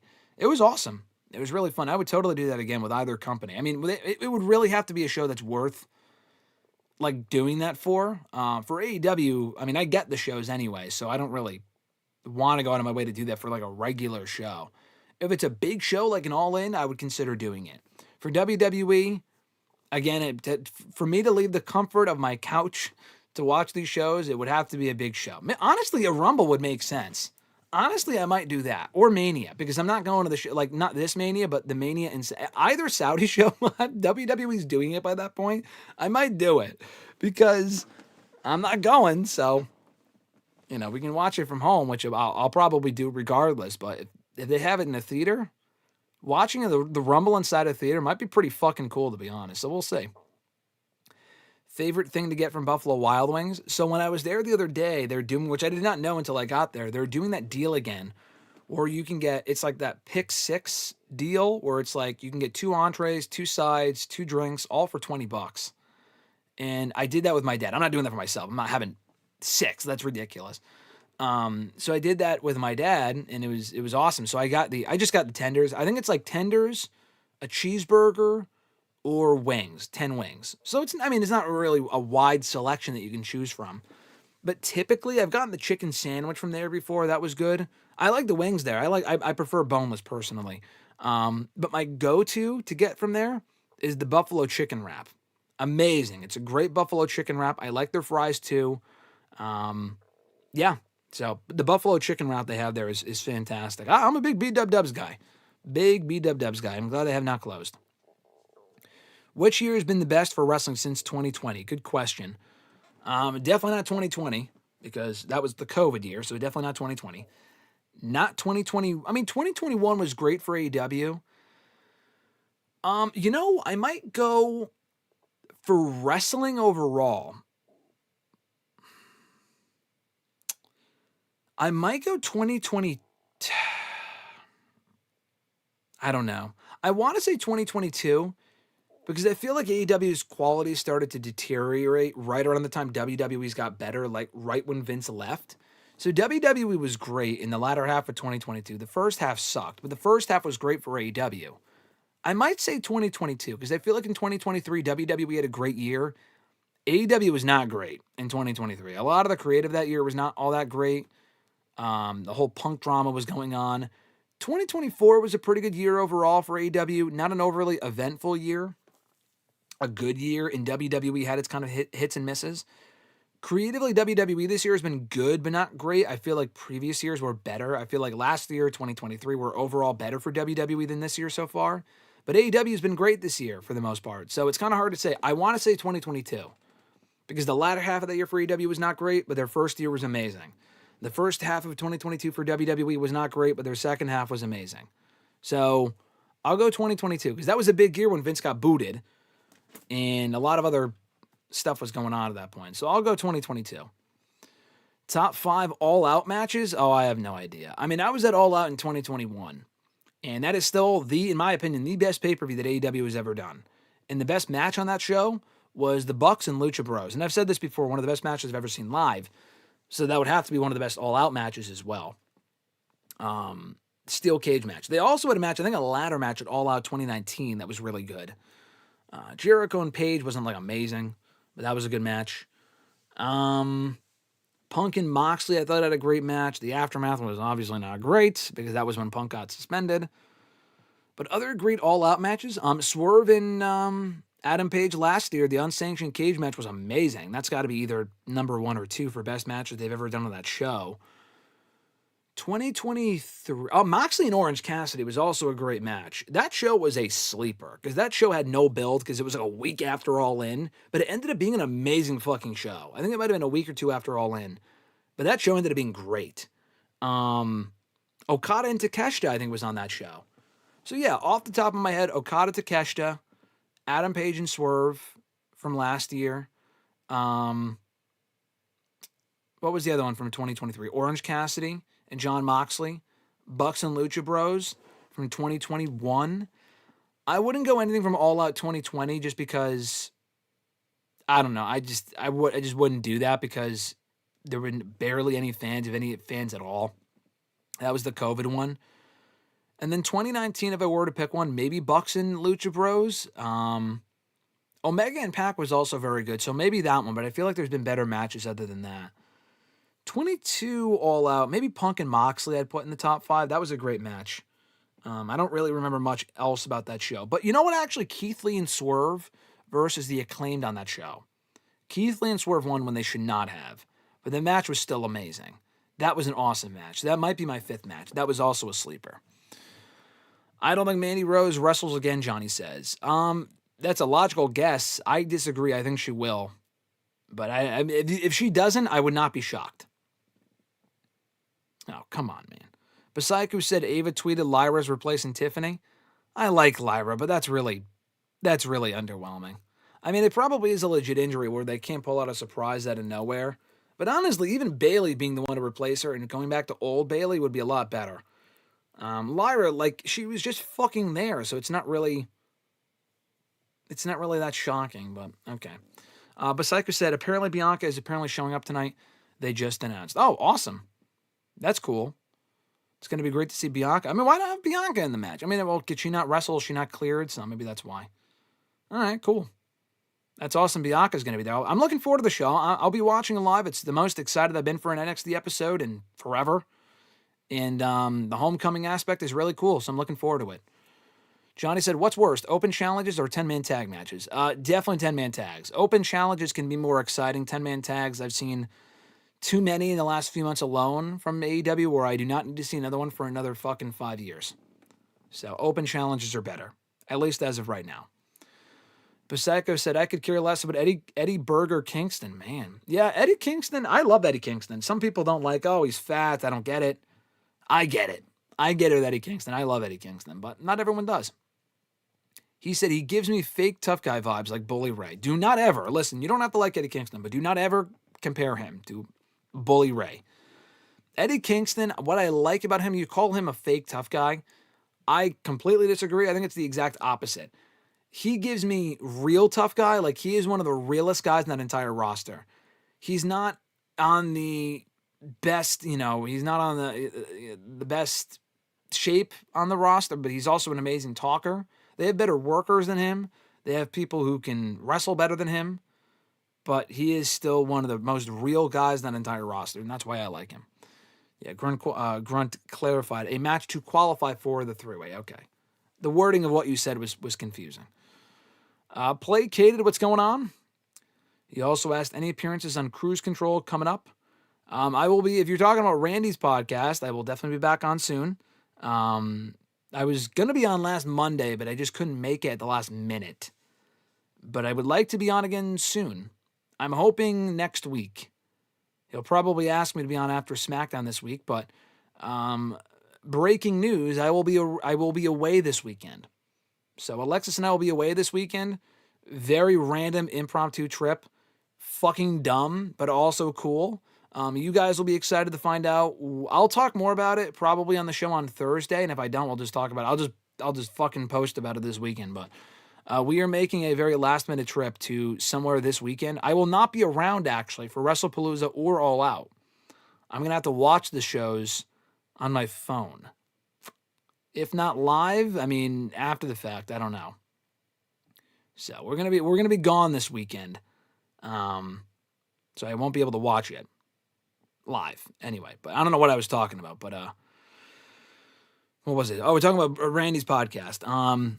Yeah. So I can't be on this week or weekend, but I'm hoping to be back on with Randy in the next week or so. I owe him an appearance. I was on last month, but I haven't been on since. I just been too busy. But check out Randy's show anyway. It does great work, and I always love being on with him. He's a great dude. Thanks for coming on, my man. Or thanks for asking. I appreciate that. Daniel said, if nothing else, Allstate is right next to O'Hare Airport, so there's that. Yeah, so that's why I stayed there. I mean, the hotel was right there. The airport was right there. The arena was right there. So I love when they do shows at Allstate. I have not been to the United Center. I've been to the Now Arena that they were at for All Out a few years ago. Amazing show. It was a fucking bitch getting in and specifically out of there. I'm glad AEW doesn't go there anymore because it was a fucking nightmare getting out of that arena. I think United Center is probably more accessible. Johnny said, next time I'm in Chicago, you have to try Gordiano in Lou Malnati. And Daniel says, Lou Malnati is so fire. So we had pizza there, Arj and I, when we went to Chicago the first time. I did get Chicago pizza. I've got Chicago pizza a few times. The deep dish and all that other shit. I forgot what it was. I want to say Sally's, but that's in New Haven here in Connecticut. I don't know what it was. I'd have to look it up, but I did get pizza when I was there last time. I tried Chicago pizza. It was great. Was it my favorite pizza of all time? No, but it was still very good. Favorite wings flavor? I'm a basic bitch. I just go buffalo. I don't go... my college roommate, fun fact, about a decade ago, we saw Zoolander 2, and it was one of the worst movies I've ever seen. And I think he did this to cope with the fact the movie sucked. It was like on a President's Day, so we had no class that day. So we went to the movies, saw Zoolander. It was awful. And the movie theater was attached to a B-Dubs. So we went there afterward, and he just would do dumb shit like this all the time. He got the hottest flavor, wing flavor. And I just, maybe to prove a point to me, I don't know why, but I still thought it was stupid. And it was so fucking hot. I don't know if he ate the whole thing or just tried it, whatever. It was so fucking hot that when we got back to the dorm, Raw was on that night. And I left to go watch Raw at RJ's dorm. And my roommate was on the toilet for probably 2 hours. To the point where this is gross. He brought his laptop into the bathroom with him to do whatever work that he had to do for school the next day, for class the next day. That is how hot that wing was. He was on the toilet for hours. Toilet or not, I'm not fucking dealing with that. That is awful. So that is my B-Dubs story that has, it has to do with me because I was there. I did not experience that myself, thankfully, but I would never fucking do that.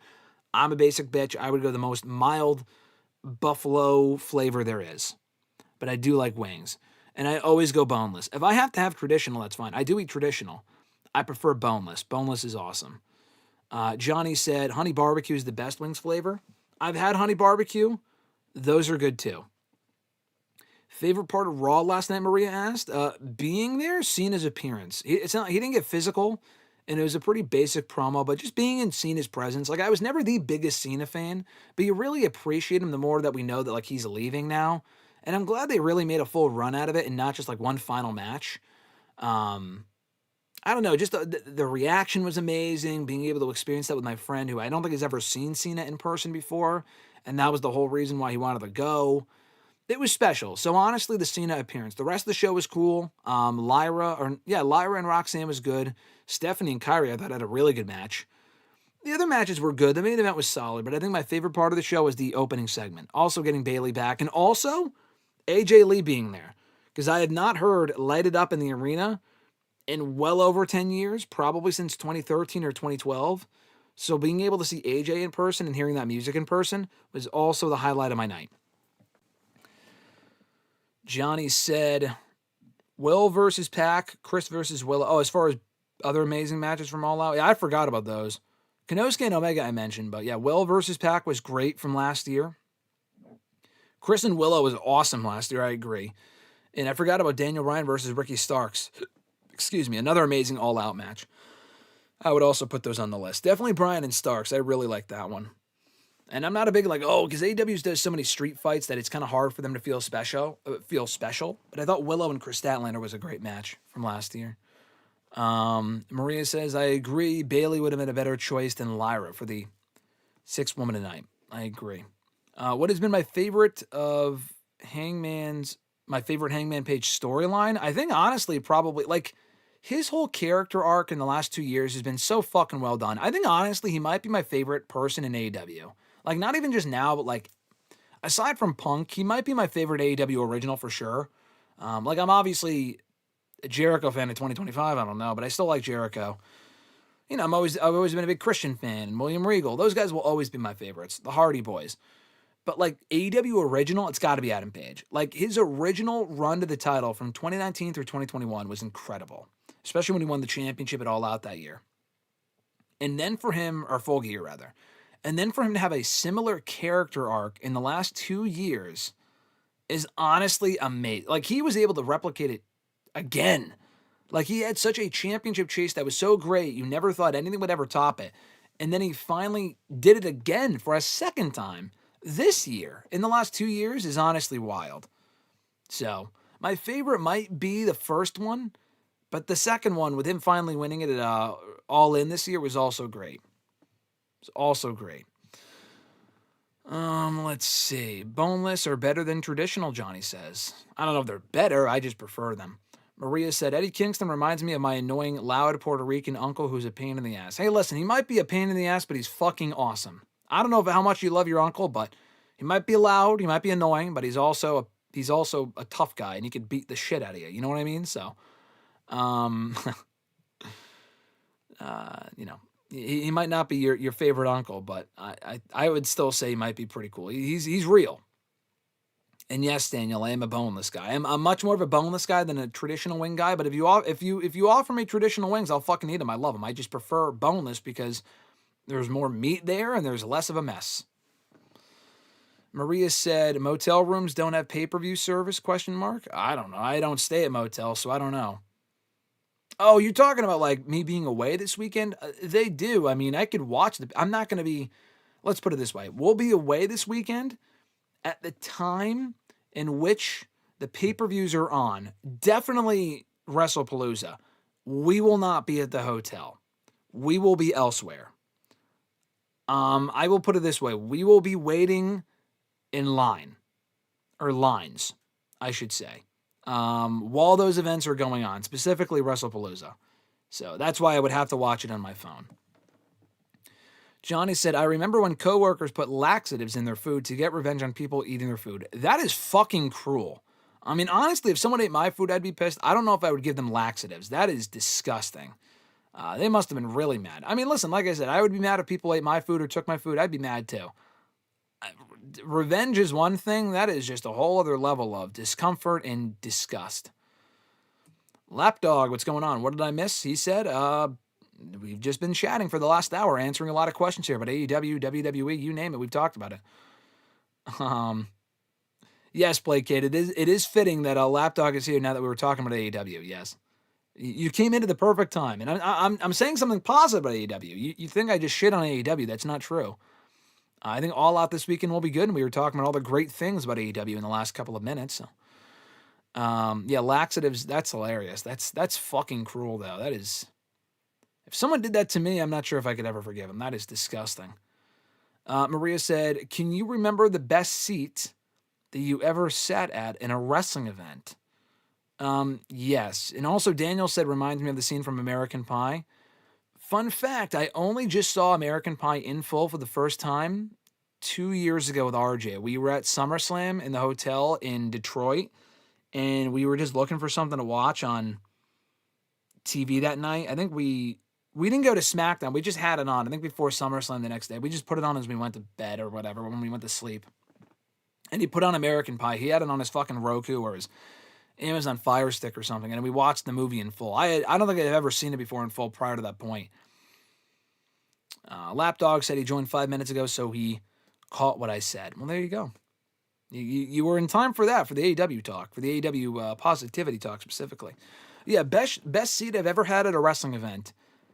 Best seat I've ever had was at the Tribute to the Troops SmackDown in 2023. I got comp tickets from WWE for the front row of that show. And it was me, it was Alexis, it was RJ, his wife, and Alexis's dad, who would prefer to sit as close as possible. So I was the fucking coolest guy in the room that day that I was able to get us front row seats for that show. We got Cody Rhodes, who made his rounds around the ring after the show was over. We got a picture with Cody Rhodes, which was cool, for free. I mean, the guy was just taking pictures with people, so that has got to be. We were literally like ringside. We were ringside in front of the hard cam for that show. Best seat I've ever had. I was on the floor at WrestleMania because I had to be ushered to the press box or the press. I was in the press box for the show, but at the end of the show for Mania 39, we were on the ground when Cody lost to Roman. But I was on the ground because they had to put us in the press room for the press conference right after.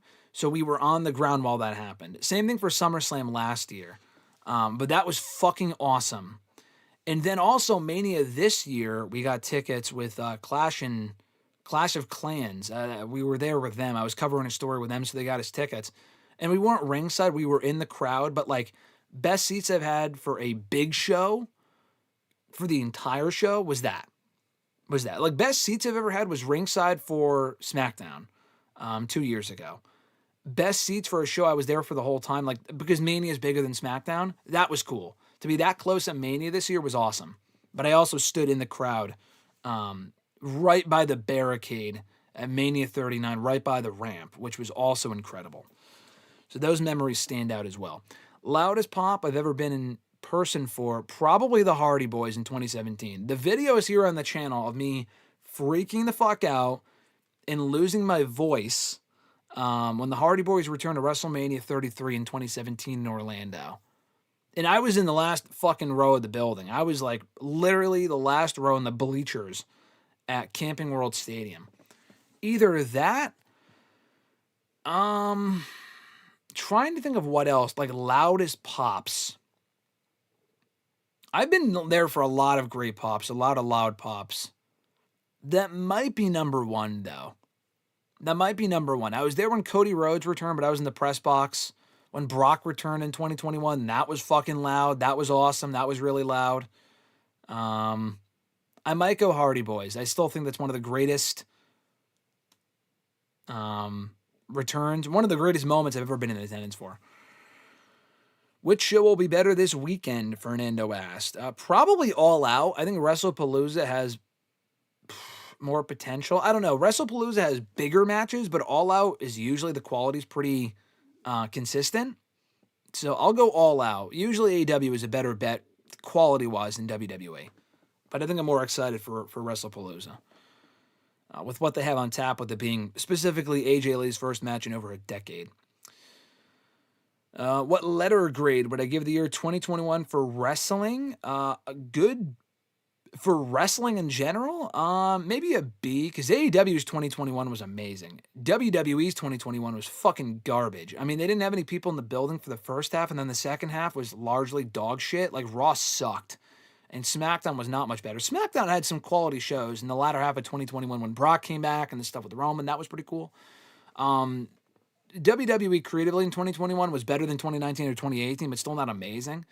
I would probably go B, because AEW in 2021 was outstanding. And TNA also had a good 2021 as well.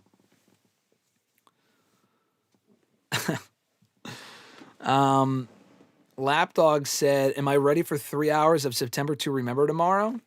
Am I ready for it? Yeah, I mean, you know what I will say this, and Alexa said that Lapdog better be nice or else she will mute you, and he said he's always nice. Lapdog doesn't really speak. Lapdog's not he's not mean, so we'll give him that. Lapdog's just a big AEW fan. I love the smiley face from both of you. But anyway, am I ready for the show tomorrow? Not necessarily, but I think it's better. I am going to watch the show. I always watch the shows. I probably will watch the show live, first of all. Second of all, I think it's better that they're doing a 3-hour show and no collision on Saturday than doing the fucking 4-hour block. The 4-hour block a few months ago was just terrible. I mean, the shows weren't bad, but the latter 2 hours were basically a collision 2 hours after Dynamite. That was an awful experience. An awful experiment, rather. So the 3 hours, I think, are a bit more manageable. So yeah, I'm looking forward to tomorrow. I will be watching probably live. Play Kid had said, why do people think LA Knight turned heel when he was just getting his payback on Jay? That's exactly what I said. I mean, honestly, Jay looks more like an asshole for laying out LA Knight unnecessarily last week. So if anyone's going heel, it should be Jay. I wouldn't turn either of them heel because they're both so popular. But yeah, LA Knight was just getting payback. So why would he? I know he got booed, but people booed because they like Jey Uso. But they also booed Jey Uso last week because they like LA Knight. No, it was not a heel turn from LA Knight. We have to see what the fallout is. And then we can kind of go from there. I think, honestly, of the two, I'm very worried because I think LA Knight is more likely to go heel. I think turning Jay would also be dumb. I don't think either of them should go heel. Turning LA Knight heel, he is a great heel, but he's still so popular. To flush that down the toilet would be fucking stupid. Play Kid had said, show you could have gone to, but that you didn't, that you regret not going to. Great question. I mean, I've been asked before what shows I wish I could have gone to that I regret not going to. I mean, like Money in the Bank 2011 would have been amazing, but I was not flying to Chicago when I was a junior in high school. I was not flying to Chicago at that point in time. So, I could have never gone to that show. Do you know what, honestly? The show that I regret not going to, and this is going to sound fucking random, but it was such a great show.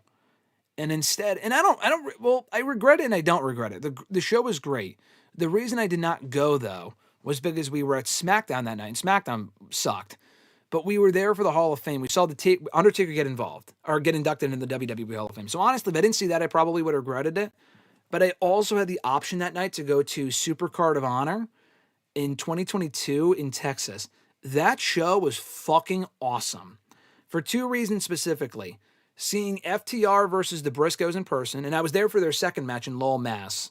Death Before Dishonor, whatever it was. So I'm glad I got to see their second match. The first match, though, was awesome. And not only that, but when Samoa Joe showed up, I still watch that back to this day. I mean, it was a surprise return. He had left WWE a few months earlier.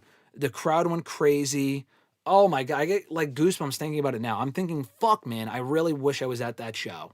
Now, I did go the following year in 2023, and it just wasn't the same. It was a good show. We got to see Cesaro or Claudio versus Eddie Kingston, and some other really good matches. 2022 was definitely better. It was definitely better. And I wish we were there for that. So that one comes to mind. There were some Raws back when I was younger that I asked tickets for that I just didn't get tickets to, that I wish I was there for. For example, when the night that Edge retired, I mean, that was a sad thing, but I wish I could have been there for that, just to say I was there for that. And thankfully he came back. There were a few other Raws around that time in 2012 that I was pissed I couldn't go to. I mean, in retrospect, it really doesn't matter. But they had a few Raws here in Connecticut that I just couldn't get tickets to, and I was mad that I couldn't go. That's about it, though. Honestly, any other show that I would have wanted to go to that I couldn't go to ended up working out. I'm like, yeah, it's probably for the best I wasn't there. But that Supercard of Honor show comes to mind as far as shows that I could have gone to that I didn't. But even that, I don't really regret fully because I got to see Taker's induction, and that's probably the best Hall of Fame induction of all time, if not one of them, at the very least. So I had a good reason to not be there. Another show, honestly, that comes to mind. Raw after SummerSlam. Here, that show, and here's the other one. SummerSlam, the post-SummerSlam Raw 10 years ago. And I could have technically done it, but I already went back and forth twice between TakeOver Brooklyn in the Barclays Center in 2015. I got tickets for that last minute. And then I got to go to SummerSlam. That was my first WWE pay-per-view. I did not go to Raw that Monday. I'm thinking, yeah, fuck that. I go to Raw a lot anyway. Don't need to go to that show. Raw's going to be in Boston in a few months. I'll go to that. That was the show where Sting returned, which was awesome. When they pulled up the statue thing and he was there. Not only that, but that was when the Dudley Boys came back. And say what you will about Bubba Ray, the guy seems like a fucking annoying piece of shit. But that return is still one of my favorite returns ever. And to think I could have been there for that and I actively stayed home, I was fucking pissed. That reaction, I mean, it was so random that they showed up and they were back full time after that for about a year. Almost exactly a year, actually. That return was amazing. And I could have been there. I could have gotten tickets to Raw. I would have had to go back and forth. I ended up doing that the following year. I was so pissed I didn't go to that show. When Raw or WWE was back in Brooklyn for SummerSlam 2016 weekend, I did that. I didn't stay in New York. I probably should have. But I thought it was cheaper to just go back and forth on the train. And so that's what I did. I went to TakeOver Brooklyn 2 in 2016. Went home. Went to SummerSlam the next day. We stayed somewhere in New York. I was going to go home, but it just ended up making more sense to stay somewhere like with a friend in New York, someone that we knew in New York that day. And then we went to Raw the next day. And I'm actually glad I did that. And I went back and forth all 3 times. And it was excessive and it was stupid. But Bayley ended up making her main roster debut that Monday. And again, I recorded my reaction to that at the time in the building. It's here on the channel somewhere. But I was very happy I got to see that too. So, yeah. It's that was an amazing moment to be there as well, for to be in attendance for. So those are the 2 shows. A long answer, but those are the 2 shows I'm probably most regretful I was not there for. Fernando said, was I nervous at my very first post-show press conference for WWE? Yes, I was very nervous. I'm still, they don't do them now. They canceled them, obviously, as of SummerSlam. Fuck them for that. But even when I was going to them earlier this year, I still got nervous. I mean, I was at the Rumble one, even asking Charlotte a question. I get nervous doing interviews, to this day. I'm never not nervous. I mean, I know more now, everyone's a learning experience. After every single one of those things that I do, I have this, I'm I wish I could have done this better. I'll keep that in mind for next time. You know what I mean? So, I'm nervous. I'm nervous even now. I know more about what not to do now compared to 3 years ago, but I'm still nervous. So I was definitely nervous for the first one. And that would have been the first WWE post-show press conference. They did a press conference after Mania in 2022, but it was a media-only thing, and it wasn't right after the pay-per-view. It was the next morning. The first post-show press conference they ever did, I was actually there for that, and if you go back and watch the stream I'm on, they show me on camera. That was in Boston at Survivor Series in 2022. I was very nervous, and I would not want to go back and watch it now because I feel like I come across like a moron, but yes, I was definitely nervous. Ranking of the boy seasons, I don't know. A lot of them blend together for me because I watched the first 3 all at the same time. I binged them in the span of a few weeks. The 4th season last year, though, might have been my favorite. That season was fucking crazy. So honestly, the 4th one might be my favorite, but the other seasons were all equally excellent.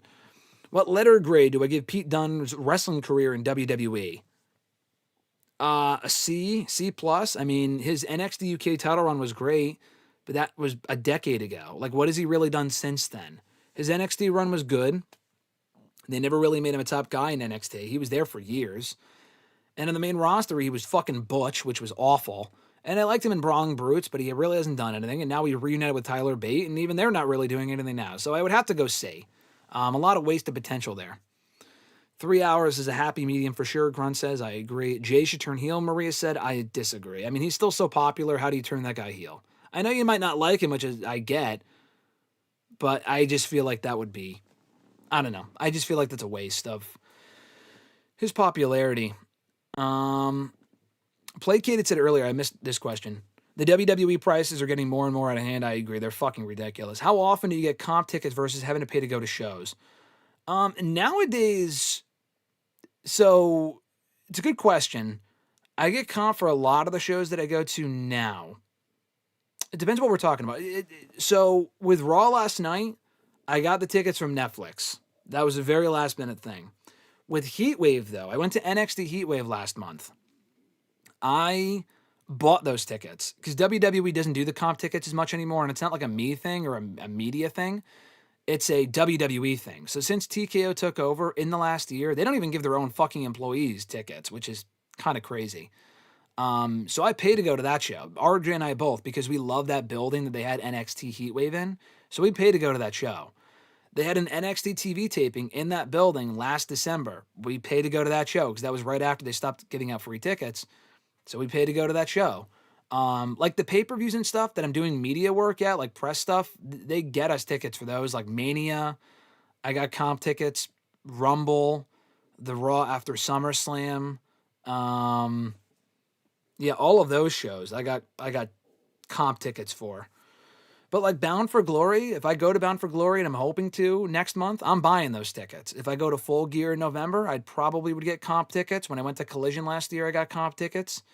We went to a Dynamite. I've been to a number of Dynamites that I paid tickets for. So it really just kind of depends. The situation, the show. Honestly, at this point, it's 50-50. I go to indie shows today that I pay full price for just because they're a great show and I want to support the company. So I don't get comp tickets for indie shows. I don't get comp tickets for some WWE shows or AEW shows, but where I do, it's probably 50-50. I get comp tickets for some, but not all. And then depending on the show, if I'm willing to go to it and it's like worth it, I'll fucking pay the price. So yeah, it's probably 50-50. Emmanuel said, I assume Jay's becoming heel/tweener to set him up against Roman Reigns, since there was a segment where Roman told him he had to be more selfish. I did see that. I would not want to do the tweener thing. I just feel like that's stupid. It does give him more character development, though. I will say that. I think that's interesting. Daniel says, your disdain but for Bubba gives me life. Yeah, I had that whole Bubba Ray fucking rant earlier this year. Right after I interviewed him. And the interview was fine, but it was like he was just not pleasant to speak to at all. I tried to he just kind of acted like a dick too. I was not a fan of that interview. That was one of the only interviews I've probably have ever done where I was like, man, I did not enjoy that at all. And I like Bubba too. I've always been a fan of his work. That's the weird thing. He just kind of, ever since LFG started, it's probably part of the character. And even before that, he kind of said some dumb shit and busted open, but he gives off like that tough guy, like, oh yeah, I'm such a badass, like, I'm gonna bully you. Like he's bully rape for a reason. He comes across like a dick. I think a lot of that is him trying to put on a persona, but it's just so fucking annoying. Anyway, Maria asked, was Alexis a wrestling fan already when you met her, or did you turn her into one? Alexis answered that question. She said she was already a fan because she liked Bray, CM Punk, Rollins, The Shield, and stopped watching around 2017, 2018, and now I'm an avid watcher because of me. That is correct.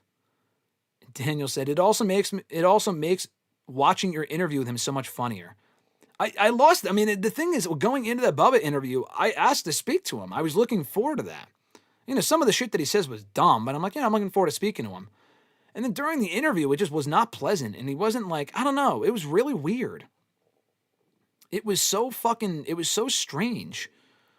That whole interview, man. And he just was not pleasant to talk to. And after the interview, I'm like, yeah, he was kind of a fucking dick. And maybe it wasn't the point. Like, that wasn't intentional from him. I don't know. I did not enjoy that whatsoever. I did not enjoy that at all. So, yeah. I mean, during the interview, me playing him up, I'm like, oh, yeah, I was nice and all. And I wasn't blowing smoke up his ass. Like, I was genuinely excited to do the interview. And then after it was over, I'm like, man, that kind of I thought that sucked. I just did not really enjoy that. And the interview ended up being, fine. But I'm like, yeah, I'm probably not going to want to meet Bully Ray after this. And I met him a few times, and he was fine in person. But even then, he was kind of borderline dickish. Anyway. Fernando said, my favorite WWE return, either CM Punk, Survivor Series 2 years ago, or the Hardy Boys. The Punk one, that's another one. I wish I was there for that, but I almost went to that. That's actually, if I had to say what show I could have gone to that I didn't, that I wish I was there for, probably that one. But that was over Thanksgiving weekend. I would have had to miss Thanksgiving with my family. Like, that just wasn't going to work. So either that Punk return, because that was so fucking random, or the Hardy Boys. Also, Brock's 2012 return, I still watch back to this day. That return is amazing. But the Hardy Boys one I was there for. That whole vibe around it, like, oh, are they going to be there? Are they not going to be there? Are they going to be broken? Blah, blah, blah. The execution of it was incredible. So probably Hardy Boys. Do I still do MMA? Placated asked. I don't now. I would like to get back into it down the road. It's just more of a scheduling thing, where it is, the school I used to go to, and how far it is now. So no, I don't do it actively now, but I did it for a long time there through high school and college. I have not done it in a while. But at some point down the road, maybe. It's just more of I'm not really, it's a big scheduling commitment thing. Like, you really got to devote yourself to it, and not right now. But yeah, I don't do it at the moment, but MMA was great, and I enjoy doing it. I wanted to do my original plan. My high school did not have an amateur wrestling team, and I loved WWE so much that I would have done it. Thank God, though. I feel like if I did amateur wrestling, I would have fucking sucked. I would have been awful. So I'm glad I got into MMA instead, because that was far more enjoyable. Grunt said, the pain of being a teen with no money, torturing himself by constantly looking at cards for local shows he knew full well he had no shot at going to. I don't know why I did that to myself, he said. There were plenty of shows that I would beg my parents to get tickets for. And honestly, had less to do with me and more like, bro, like, we had no business paying for that sort of shit back then. And any tickets that my parents did get me tickets to, any shows my parents did get me tickets to, I am so even more grateful for it in retrospect, because I don't know if I was in their position at that point, especially the economy being a fucking just garbage at that point in time. I don't think I would have ever done that. Like, for example, my mom got me, the first ever WWE show that I went to was a SmackDown taping 16 years ago. And she does not like wrestling at all, but she sucked it up, and she didn't even have my dad go. Like, she brought me and my brothers, and she got us great tickets too, like a little bit behind the commentary table. She got us pretty good tickets. She had a fucking awful experience, though. Like, these kids were yelling behind her the whole time. I had that at Raw last night. That's just, with wrestling, it's inevitable. It's unavoidable. It's awful. But that's just part of the process. She has not gone back to another show since, obviously. But for her to even bring me in the first place. And that was right off. I had the swine flu. I had H1N1 a few days before that. She still fucking brought me. Because she had promised to bring me to Raw before that, and it just never worked out. So, anyway, yeah. That was my first WWE show. I've done a whole bunch of videos talking about that experience, but God bless her for bringing me. Johnny said, if you have a time machine, what Manias would you have attended? Good question. Mania 17 for historical purposes. Mania 3 for historical purposes. Mania 24, I love that Mania. I remember watching the pay-per-view commercials for it on USA Network back in 2008. That was before I really got into wrestling, and thinking, wow, I would love to watch that. Not realizing what the concept of pay-per-view was and realizing you had to pay for it. But yeah, Mania 3, 17, 30 was a big one. My first one was 33. But to be there for 31, I love 31. 31's a great Mania. So if I was able to attend that one, then that one. But yeah, 31, 30 would have been cool to be there for the streak being broken. RJ was actually at that one. I met him. We became friends like mere weeks before that, actually. And we were texting during the show while he was there. 24, 17, and 3 would probably be the big ones. Or 6 with Hogan and Warrior. That was also a great main event in Toronto. Thank you, Placated. They said, you don't appear nervous in interviews. I appreciate you saying that. I definitely am nervous in 95, 99% of them. I tried to do a good job of not coming across that way, but I am definitely way more nervous than I let on. And I think that's a good lesson too, and not with me, but just kind of in general. Just because it looks easy for someone else, or they don't look nervous, or like, oh, it comes easily to them, it definitely does not. Some people may say that. It's, first of all, they're fucking lying to you. And second of all, a lot of people struggle with a lot of shit. It's just a life lesson in general. oh, that person doesn't look like they're going through anything. That's not true at all. I could tell you that. I could just tell you that as a fact. So, but I appreciate you saying that. Matthew said, what's going on, Matthew? NXT Homecoming, Finn Balor is announced. Do you think Finn... Oh, that's fucking cool. I didn't know that. Finn's on the show tonight? I didn't know they announced them. Who else did they announce? A whole bunch of people. Let's fucking go, man. I'm looking forward to this show tonight. It's going to be nothing but cameos. I don't really think they do anything out of the ordinary, but you know what? If you bring these people to the show, Finn, what did you say, Lyra? Okay, Lyra. There was someone else that you guys mentioned earlier. Give him his old NXT music. Give him his old NXT music. Ba-dum, bum. Like the old babyface music. Oh my God, that'd be awesome. It'd be cool if they brought in people that no longer work for WWE to be there tonight.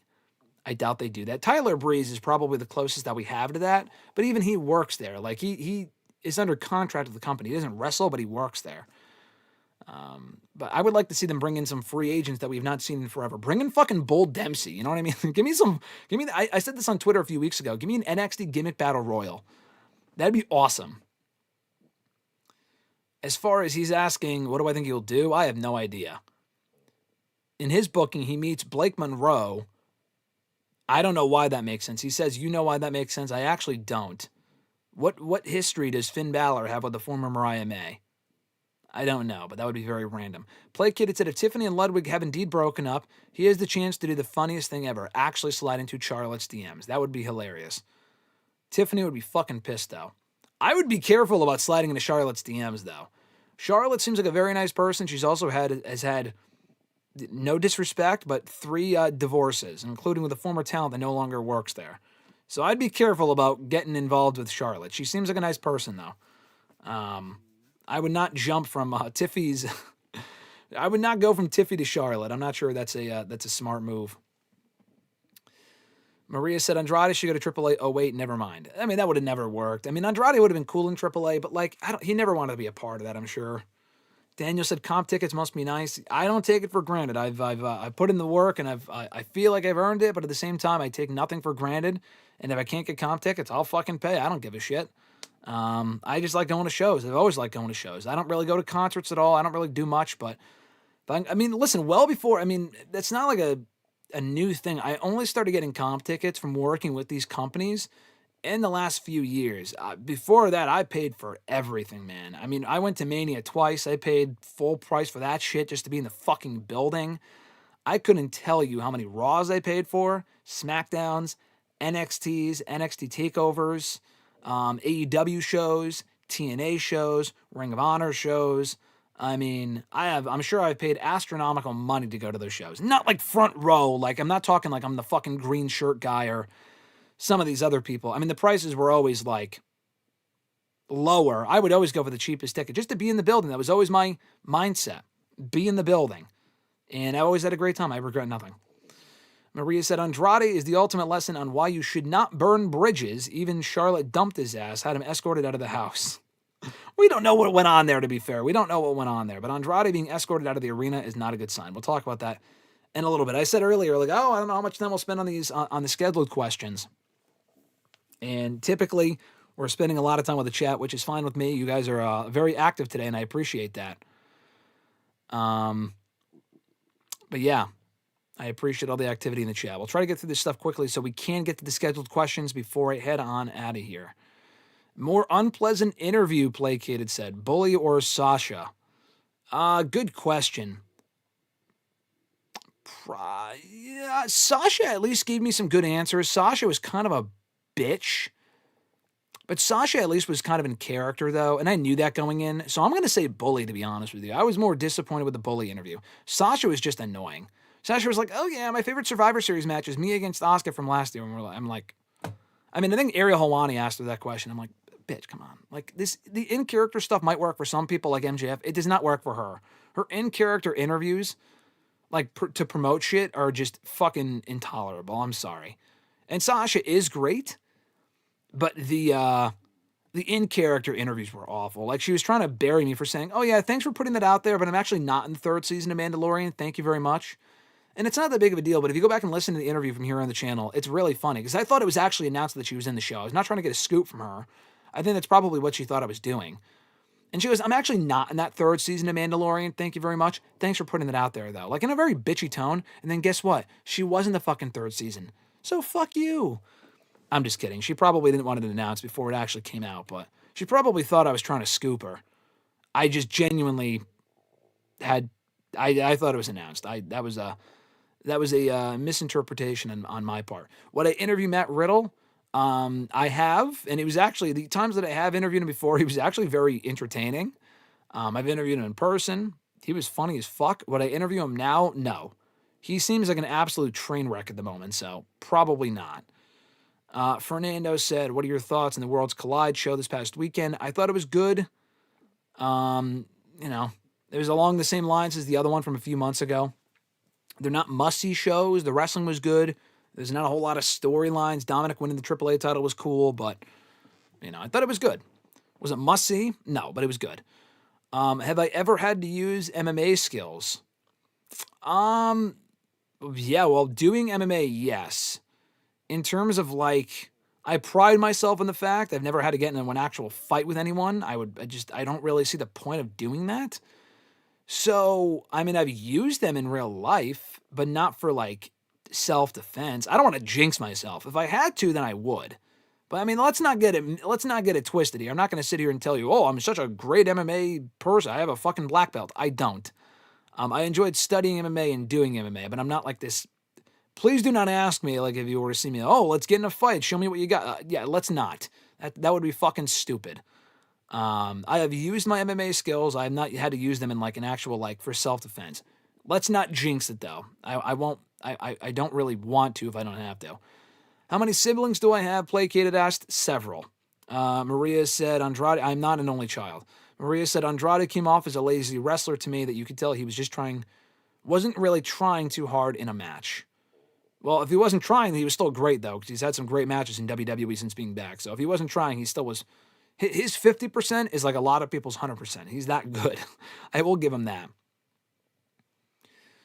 Grunt said, missing Lance Storm in Toronto for Ring of Honor, it still hurts me to this day. Oh, that stinks. I almost met Lance Storm a few years ago at a TNA autograph signing. I have him sign my IC title belt, actually. But I got there 5 minutes too late, and he already left. And he wasn't supposed to leave. He just left. I don't know why, but he wasn't there. And I still need to have him sign the belt one of these days. Anyway, Daniel said, I was seated next to a kid during the Rumble who was obnoxious as hell and would not sit the fuck down. You know what? Kids are fucking annoying at these shows, but what's worse is the parents. And these kids are screaming at the top of their lungs, man.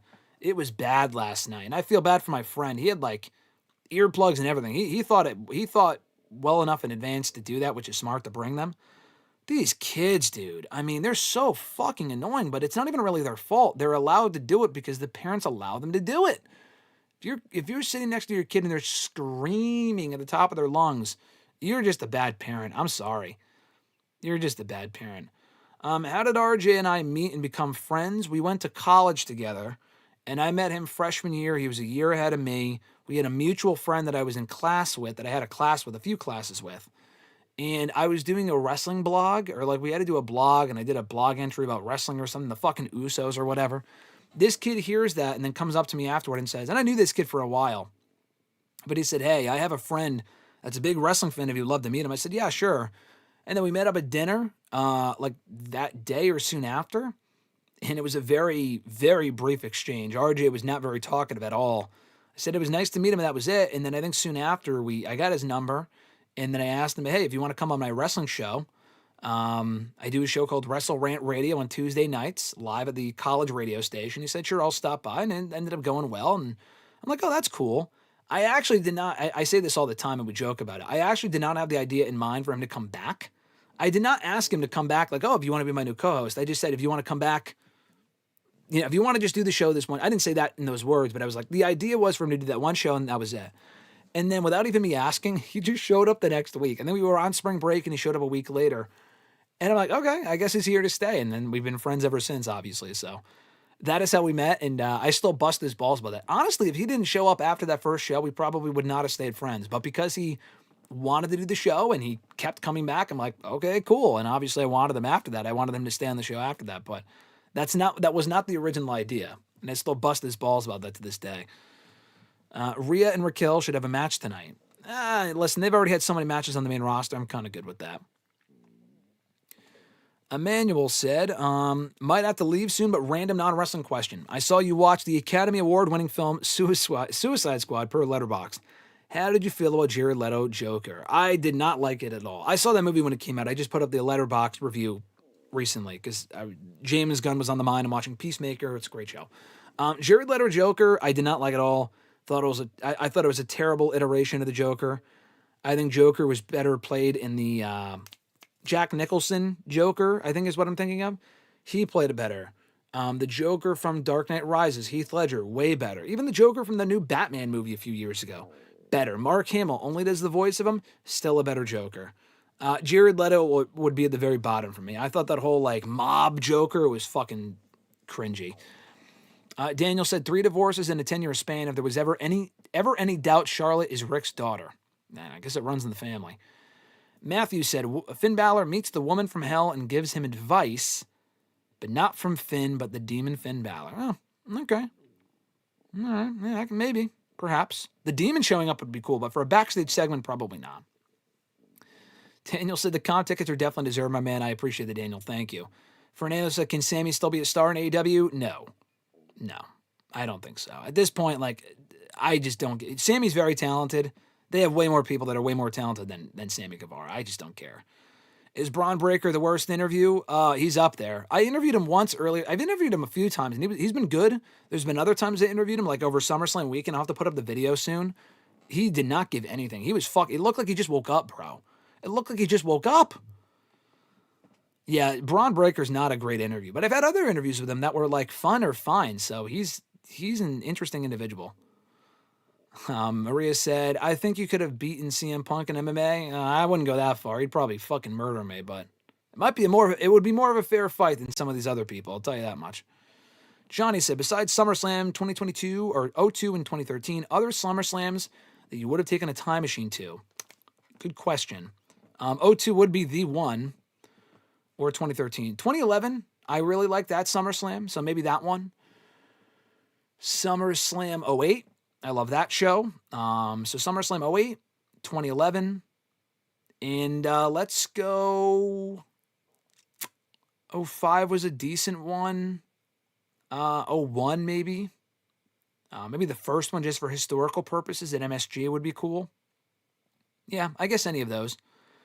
Placated said Loveland Storm, but him being the first person to debut during the invasion angle was mid. Yeah, that's a poor choice. Avengers Doomsday just got done filming today. Oh, that's pretty cool.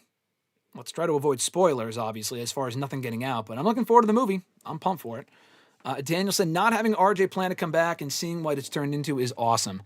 I will just say this: you never know what something might turn into. That goes for anything. I feel like a lot of actually, let's say this as well. The best things in life are not planned for. Nothing is the best things are not. The best, what's the expression? Best laid plans, or I don't know, whatever the fucking expression is. Usually when you make plans, everything goes wrong. The best things come out of nowhere. It's organic. It happens organically. And that's a great example of that. Johnny says, my ranking of the boys season 3, when Soulja Boy was in it, season 2, Stormfront, and then season 1. I just feel like the show gets progressively better. So honestly, you might not be wrong. I would go 4 above all of those. But you might be right. It's usually the opposite with shows where they get worse. So the fact that it's only gotten better is great. Grunt said, if I ever meet up with a kid, I ain't bringing them into a public... if I ever end up with a kid. Not meet up with a kid. That'd be weird. If I ever end up with a kid, I ain't bringing them into public businesses like grocery stores and restaurants until I've taught them proper indoor etiquette. Or even if you do, even if you bring them to these places, or an airplane or something, take care of it. You know what I mean? Just fucking deal, or if they're crying, then I don't know, deal with it. You don't hit the kid or anything, obviously, but you deal with it, you take care of it. You just ignore it and then let it affect and bother other people. It just doesn't make sense to me. Fernando, no, I did not watch the Emmys. I never watched the Emmys. I watched whatever award show was in March this year. I watched the Oscars or whatever that was. I don't know. I did not watch the Emmys though. I forgot it was even on. I saw a few people who won though on Twitter. Daniel said, Joaquin Phoenix, I thought was a good Joker, at least in the first one of his version. I was thinking, what Joker am I missing? Yeah, no, that was a great joke. He's also great. I'd still put Heath Ledger at number 1. I'd probably go number 2 for him. That second movie was terrible, but the first movie was amazing. So, yeah, he's up. I knew I was missing a Joker that I thought was great. Would I interview Ronda Rousey? Maybe. She sounds like she just complains a lot, honestly, so you would just have to be honest with her. Like, when she was talking, and I'll talk about it in a few minutes. I'll talk about it soon because I got to get going and I have to answer the scheduled questions here. But, like, her answer about Alexa Bliss, like, the people that are interviewing her, why would they not tell her, yeah, Rhonda, you worked with Alexa Bliss because she's the fucking top star in the company. Like, whoever interviewed her was some mud show podcast, and they're saying, oh, yeah, it was kind of dumb that you had to work with Alexa Bliss because she was the fucking top female in the company at that point. She made money for them. What kind of stupid response is that? Oh, yeah, I don't get it. And it's not like they had this super competitive match. They didn't. Ronda mostly murdered her.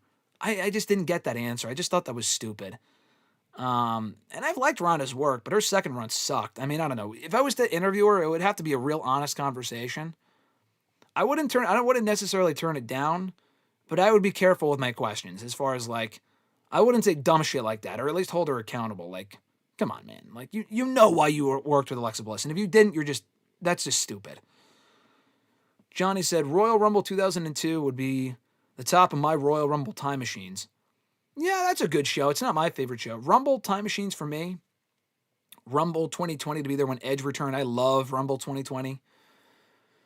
To be there for that one would be cool. Royal Rumble 08 and MSG would probably be my number 1. Rumble 2000. The first Rumble, just because, again, for historical significance. Rumble 92. There's a lot of them. Fernando said, who was your dream interview? My dream interview was William Regal, and I got to interview him years ago. Now, like, I joke about it a lot, like, fuck him and whatever, but I joke.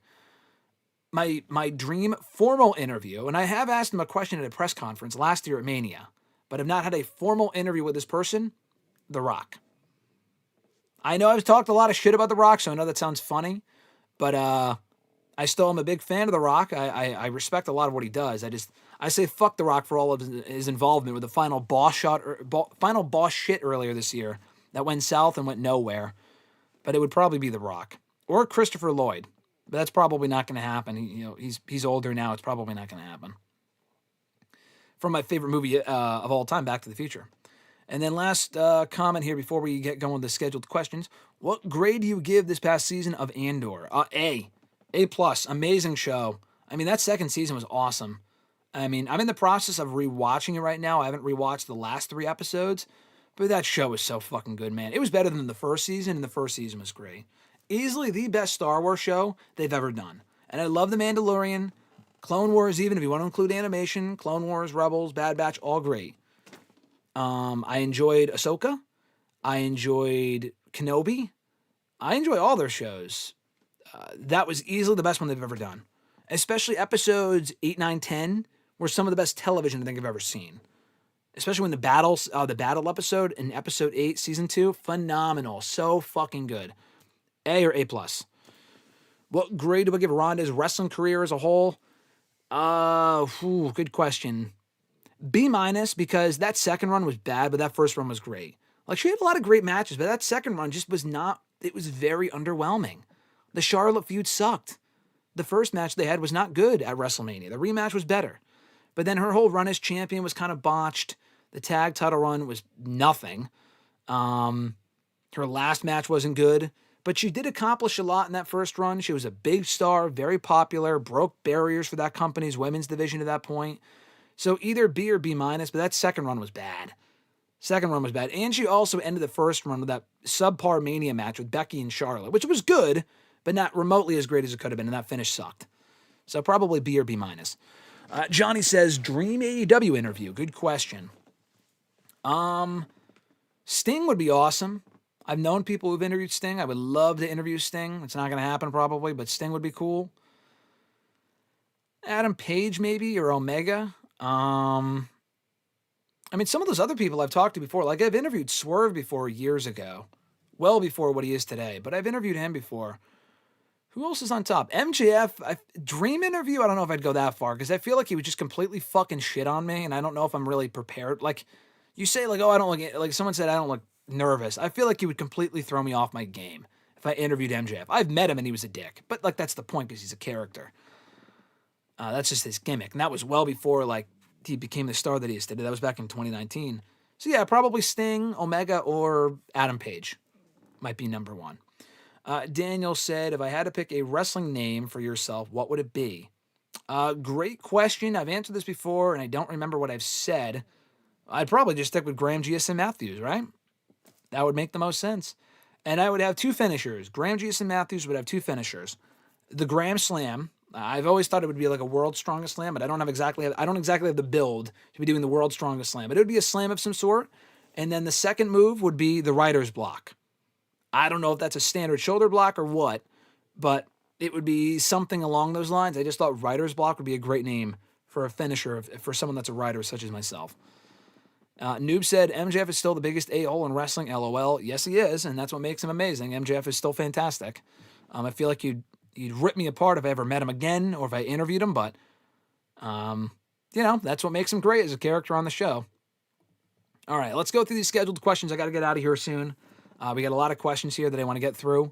I'm going to have to give shorter answers, but you guys are here in the chat are just being very active today with a lot of great questions as well. So anyway, Fresh Fly said, how do you think Vince McMahon from YouTube, how do you think Vince McMahon would have booked the John Cena farewell tour? Who would have been his opponents? And do you think Vince would have turned him heel? Before I answer this, I just want to say, anyone in the chat, if you're still here, first of all, thank you. Second of all, like the video. Third of all, I will go back to the chat real quickly when we're done here with the questions. With the scheduled questions, we'll go back to the chat in a little bit. So stay tuned. If you have any questions or comments, I'll read them in a little bit. Anyway, as far as how Vince would have booked the Vince or John Cena farewell tour, probably, he would not have turned him heel. I almost would argue that Vince may have done it better, because I feel like Vince would have done the Punk Orton matches, the Cena Punk, Cena Orton matches, Cena Cody. I don't know if that feud would have been much better if they were both baby faces, though. Honestly, I'm not sure if that would have been much better. But Cena or Vince probably would not have turned him heel. Vince made the mistake of not turning him heel when he had the chance. Triple H made the mistake of turning him heel when he did have the chance and not really seeing it through and making it better. It could have been better with better detail and better execution. It overall was underwhelming. And some of the matches could have been better. They didn't really think it through. Let's put it that way. But yeah, how it would have been different if Vince was in charge, I don't even think we would have gotten a full year of Cena. Honestly, I feel like that was a money-making thing. And that was a TKO Triple H idea. I think that's a great idea to have Cena around for the entire year. Vince probably would have wanted to have him do one more run. I don't think Vince would have wanted him to retire at anything but WrestleMania. So honestly, I think Cena would have been around through Mania, and that would have been it. So I'm almost going to say Triple H's ideas have been better as far as that goes, the Cena retirement thing, because at least with Triple H, the heel stuff sucked, but he's around for the entire year. So there is that. His second question, if I was not a YouTuber / writer, what would be my career right now? I have no idea, because writing is really all I've ever known. But there was a period when I was a kid, and it still interests me to a degree, but as a teacher, that was all I wanted to be when I was a kid. So if I didn't get into wrestling, wrestling really pivoted me towards writing and doing content creation and whatever. But if I did not get into wrestling, I don't know what I would have liked. I probably would have just been a bigger loser than I already am. I don't know. But I probably teaching. I probably would still be, I don't know, I just can't see myself doing anything but writing / journalism, or anything in media or whatever. But it would probably be teaching, because that's what I wanted to do at one point in time. I would not be a fucking astronaut. I'm not smart. I'm not like super book smart at all, so it would have nothing. Numbers-wise, accounting, I would be terrible, so probably teaching. Chris W. said, hi, Graham. I hope everything is awesome and hope you had a blast at Raw last night. Thank you, Chris. Appreciate that. He said, Andrade is gone from WWE. To be perfectly honest with you, I'm not 100% surprised. He came back with mild fanfare, was put in a series of excellent matches, albeit useless matches, with Carmelo Hayes that really didn't lead anywhere. And then he was floating around in the sea of nothing until he was put in a random tag team with Rey Fenix on SmackDown, which makes no sense since Phoenix and Penta should be together to shake up a miserable tag team division on Raw. But I'm just a mark, and the idiots and creative are the geniuses, he says. Overall, I feel there seems to be a pattern with his departure from AEW and his departure now from WWE, especially when you need to be escorted by security for a wellness policy. assuming those two things are related, we don't know. He said he's immensely talented, but he comes off as entitled and having a short fuse that's rubbed people the wrong way in both companies. Where do you think things went wrong? Who's to blame? Should he go back to AEW or just back to Mexico? And should Triple H have at least tried to make him the face of AAA or at least one of their top stars, given his family history in the company? A lot of questions there. I think, honestly, the booking with Andrade was not ideal. Like, as soon as he returned to the Rumble, that was cool. I was very excited to see him back. But they didn't really have a whole lot of concrete plans for him for a while. Like, they were teasing something with Dominic that only really led into a random tag team match at Mania. He was directionless after that for a while until the Carmelo matches happened. That was easily the peak of his run during this return run in WWE. The matches with him and Carmelo were amazing. He really should have won the United States Championship again. Either him or Hayes. Not fucking Nakamura. I mean, if they were going to take the belt off a night, it should have been either Andrade or Hayes, not Nakamura. And then he was directionless again. I didn't mind the Ray Phoenix team because they're an amazing team. Andrade and Phoenix worked amazingly well together. And then you say, oh, Phoenix could have been put with Penta. You're right, but like Penta is over on his own. Penta, I like him doing his single stuff. You will get the Lucha Bros reunion at some point. I think Phoenix being with Andrade was great. It kept them both busy. I didn't mind it. And then he was just fucking gone. And it sounds like a lot of it was his own fault. Now, again, the booking wasn't ideal, but it just sounds like Andrade will never really be super satisfied with his booking unless he's like the guy. The problem is he's an amazing wrestler and he has the aura of a star, but his mic skills suck. Like, I feel like he thinks his shit doesn't stink. And he feels like he thinks he's a bigger star than he actually is. In 2025, with the rosters that WWE and AEW have respectively, he was never going to be a world champion. I saw a dumb take from one of those stupid engagement accounts that said, oh, I'm shocked he didn't sniff the main event scene. In what fucking universe in 2024, 2025 would this man be anywhere near the main event scene? Is he more talented / entertaining than Solo Sikoa? Yes, of course. Should he have been U.S. champion over Nakamura? Yes, of course. But all the people in the main events, LA Knight, Jey Uso, Cody Rhodes, way better and more over, just overall, than Andrade. He is a upper mid-card guy at best. At this point in time. Could he have been a world champion a decade ago? Maybe, but that time is so far removed from there. And the same for AEW. He was never going to be a world champion there. I was excited when he went there. His run there sucked. The booking of Andrade in AEW was not great. There were also a lot of rumors that, he didn't want to lose and all this other shit. I could believe it. He probably acted the same way in WWE. And I thought the WWE return was worth investing in. It was worth a shot because the difference between the last time he was there and this time, one, he had his wife there, who he later divorced anyway. But the biggest difference was Triple H was running creative. And Triple H's Andrade push in NXT was amazing. And then he just didn't really do much with him when he came back. Now, was that an Andrade issue or a Triple H issue? We do not know. We don't know. Triple H is much more long-term booking now, and that doesn't really work for people like Andrade, which I can understand. But, listen, my point is, if you went back to WWE and it still did not work, why the fuck should he go back to AEW? Nothing is different. At least when he went back to WWE, Triple H was in charge. If you went back under Vince, I don't think that would have worked anyway. But under Tony Khan never really saw enough on Andrade to make him a big enough star. Andrade did a whole lot of nothing for almost 3 years in AEW. Fuck, he did less in AEW during his run there than he did in WWE. At least I remember the matches with Carmelo. The fuck did he do in AEW? He had a great match with Pac on TV, I think. He faced Cody in like a street fight. I mean, honestly, I remember nothing. He was off TV a lot. He got hurt. He got suspended. The whole Sammy Guevara bullshit happened. He feuded with fucking Rusev for some reason towards the end there. I don't know, man. It was random. He had good matches, but he did fucking nothing in AEW. And that man is still in charge. And Andrade seems like he's still very egotistical and difficult to deal with. So, no. If I'm Tony Khan, I do not rehire Andrade. For what fucking purpose? To put him in La Facción and Gobernable? No. Ring of Honor? No. Like, honestly, I've said this before. He should just go to CMLL. Go back to CMLL. That seems like where he wanted to go post-AEW anyway, but he ended up back in WWE. Go to CMLL, if they'll have him. See what he can get away with there. They'll probably make him the top star, and then AEW can use him occasionally. Let AEW use him occasionally. Let New Japan use him occasionally. I just don't think he belongs in a big company where he's not his own boss and he has to listen to booking decisions and they have to tell him to lose. It sounds like he thinks he's a bigger star than he actually is. It sounds like a lot of the problems at this point revolve around him. And it's not like he's fucking, I don't know, Kenny Omega, Cody Rhodes that are much more well-rounded as a performer than he is. He can't speak. His English is not great. His mic skills have always been fucking terrible. They've improved, but they're still not great. His peak was in NXT with Zelina Vega. Ever since then, it's been just a wild roller coaster and a lot of downs. And it sounds like he's his own worst enemy. If he's already gone after a year and a half and they fired him, and they don't fire really anyone. Like, usually it's part of budget cuts. They just fired him out of nowhere because he had to be escorted out of the arena. I mean, we don't know what his side of the story is, but that sounds pretty fucking bad. So, no, and I also don't think he should have gone to AAA either. He didn't want to do that. You don't just put all the Mexican talent in AAA. I mean, it's cool enough that we get, like, the LWO there and Dragon Lee. Okay, that's one thing. Dominic.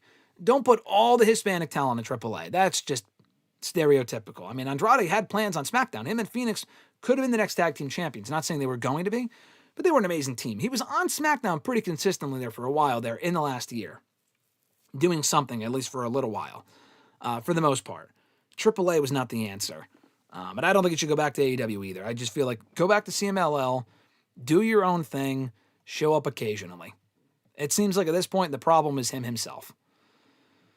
Chris's second question, both Triple H and Tony Khan have been praised and criticized for their booking, especially both being labeled as predictable. Sometimes, in my opinion, it works, and other times it's just too safe. In your view, when does predictable booking become too safe? And what do you think bookers need to do to keep the audience intrigued instead of seeing the dots connected miles away? You are absolutely right. They are both very safe bookers.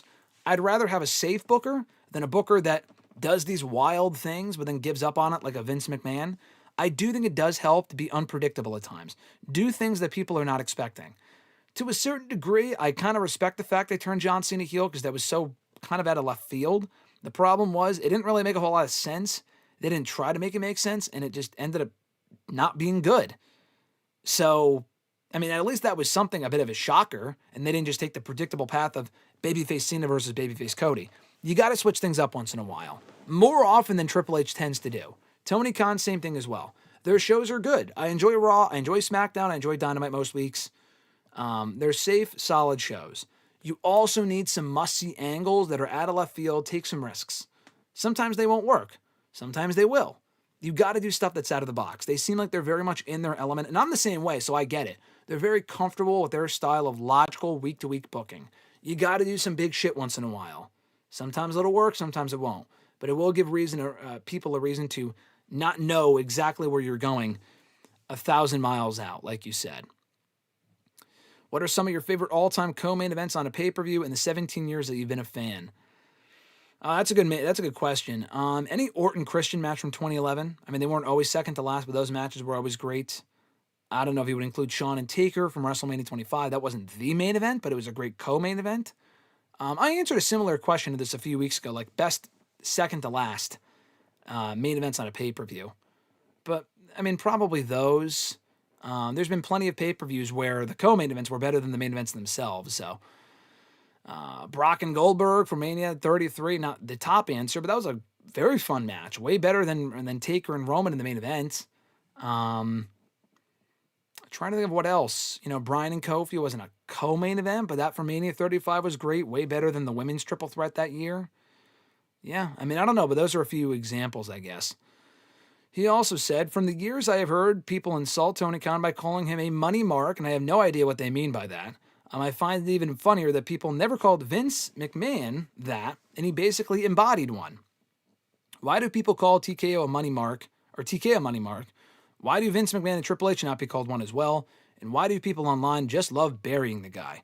Well, people like burying the guy because he sometimes does come across like a just a child. Not recently, but before he did. He does that to himself. But other people just fucking hate AEW.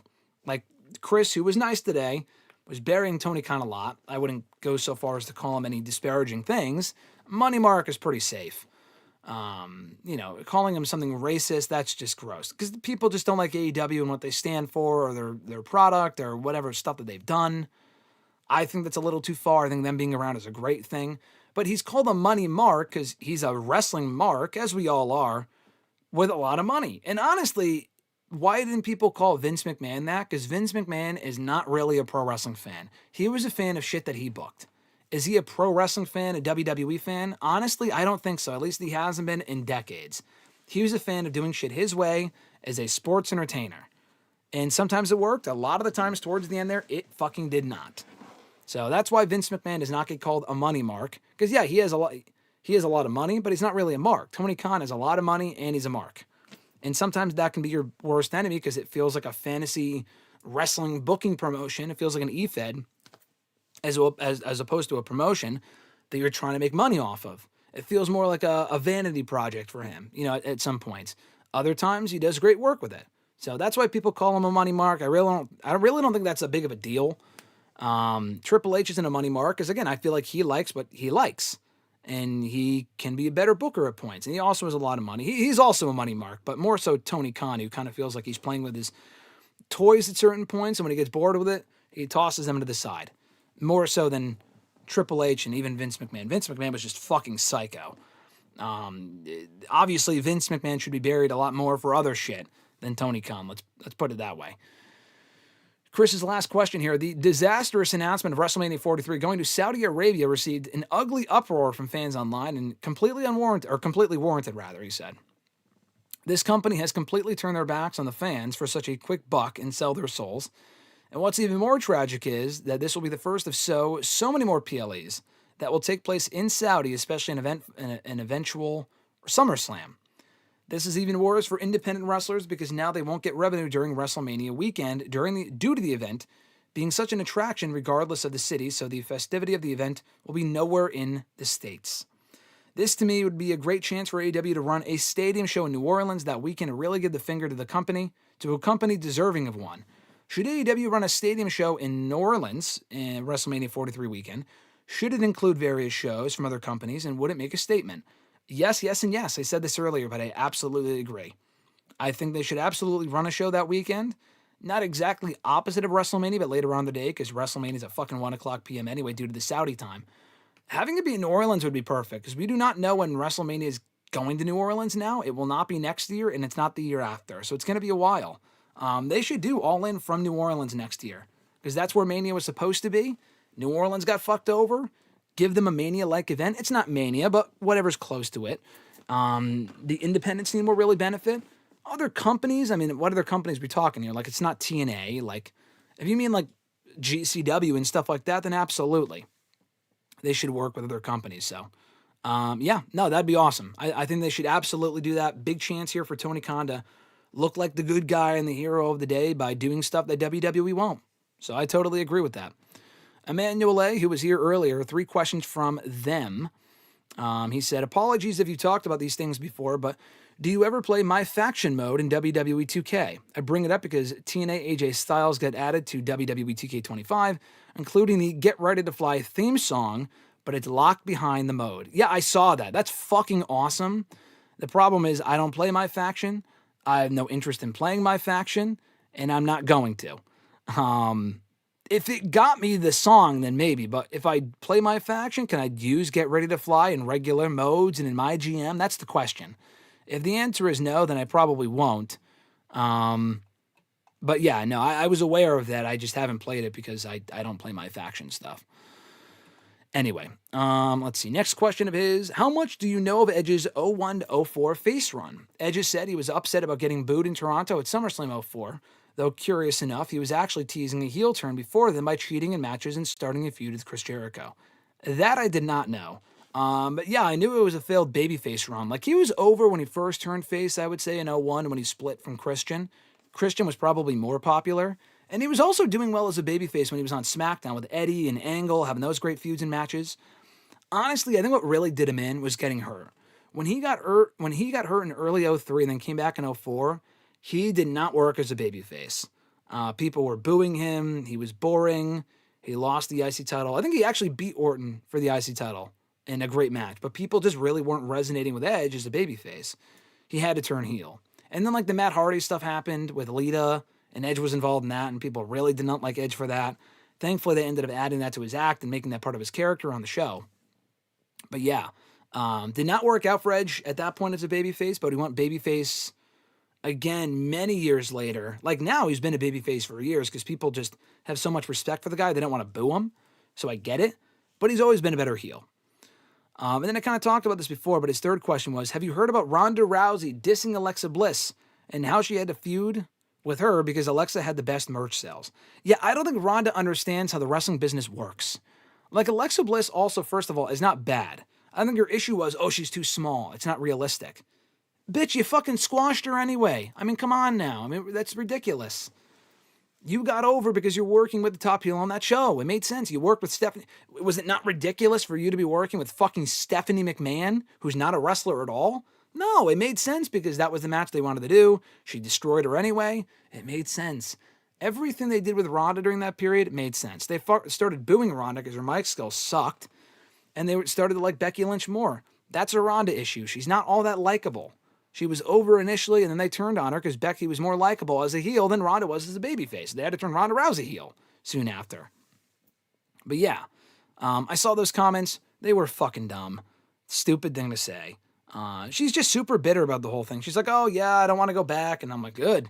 You went back the second time, and I'm glad she did go back after her first run there. I thought her overall first run was great. Her second run, not so much. And I think she was also just part of a period where she was super popular. Like, even post-UFC, even at the end of her UFC run, she wasn't all that popular anymore. She takes herself way too seriously. Like, she was this undefeated fighter. Like, she didn't want to tap to Becky Lynch at WrestleMania 35. She thought it would make her look weak. Fuck you. It made that finish look terrible. What they came up with instead sucked. Becky talked about that in her book. I'm not saying she's a bad person, although she has said some pretty questionable shit, Ronda Rousey. I'm just saying it sounds like she speaks or thinks too highly of herself, and she comes across very poorly in a lot of these interviews. And if she doesn't want to come across poorly, then guess what? Don't fucking put yourself in those positions. She's also very sensitive, too. Like, when people were booing her during her first run, it's like, you were a better heel. You should have been paired with Paul Heyman, but they kept you on your own as a babyface instead for some reason. And she got fucking so bothered about getting booed. It's like, get over it. It's wrestling. Jesus fucking Christ. Last couple of questions here from at Iwagu91 and Noob. At Iwagu said, I recently read Shawn Michaels shutting down coming back to the ring yet again. Do you consider it tiresome for fans to ask him to come back for one more match, considering it's been a decade and a half, ignoring the abysmal 2018 return, since he hung up his boots?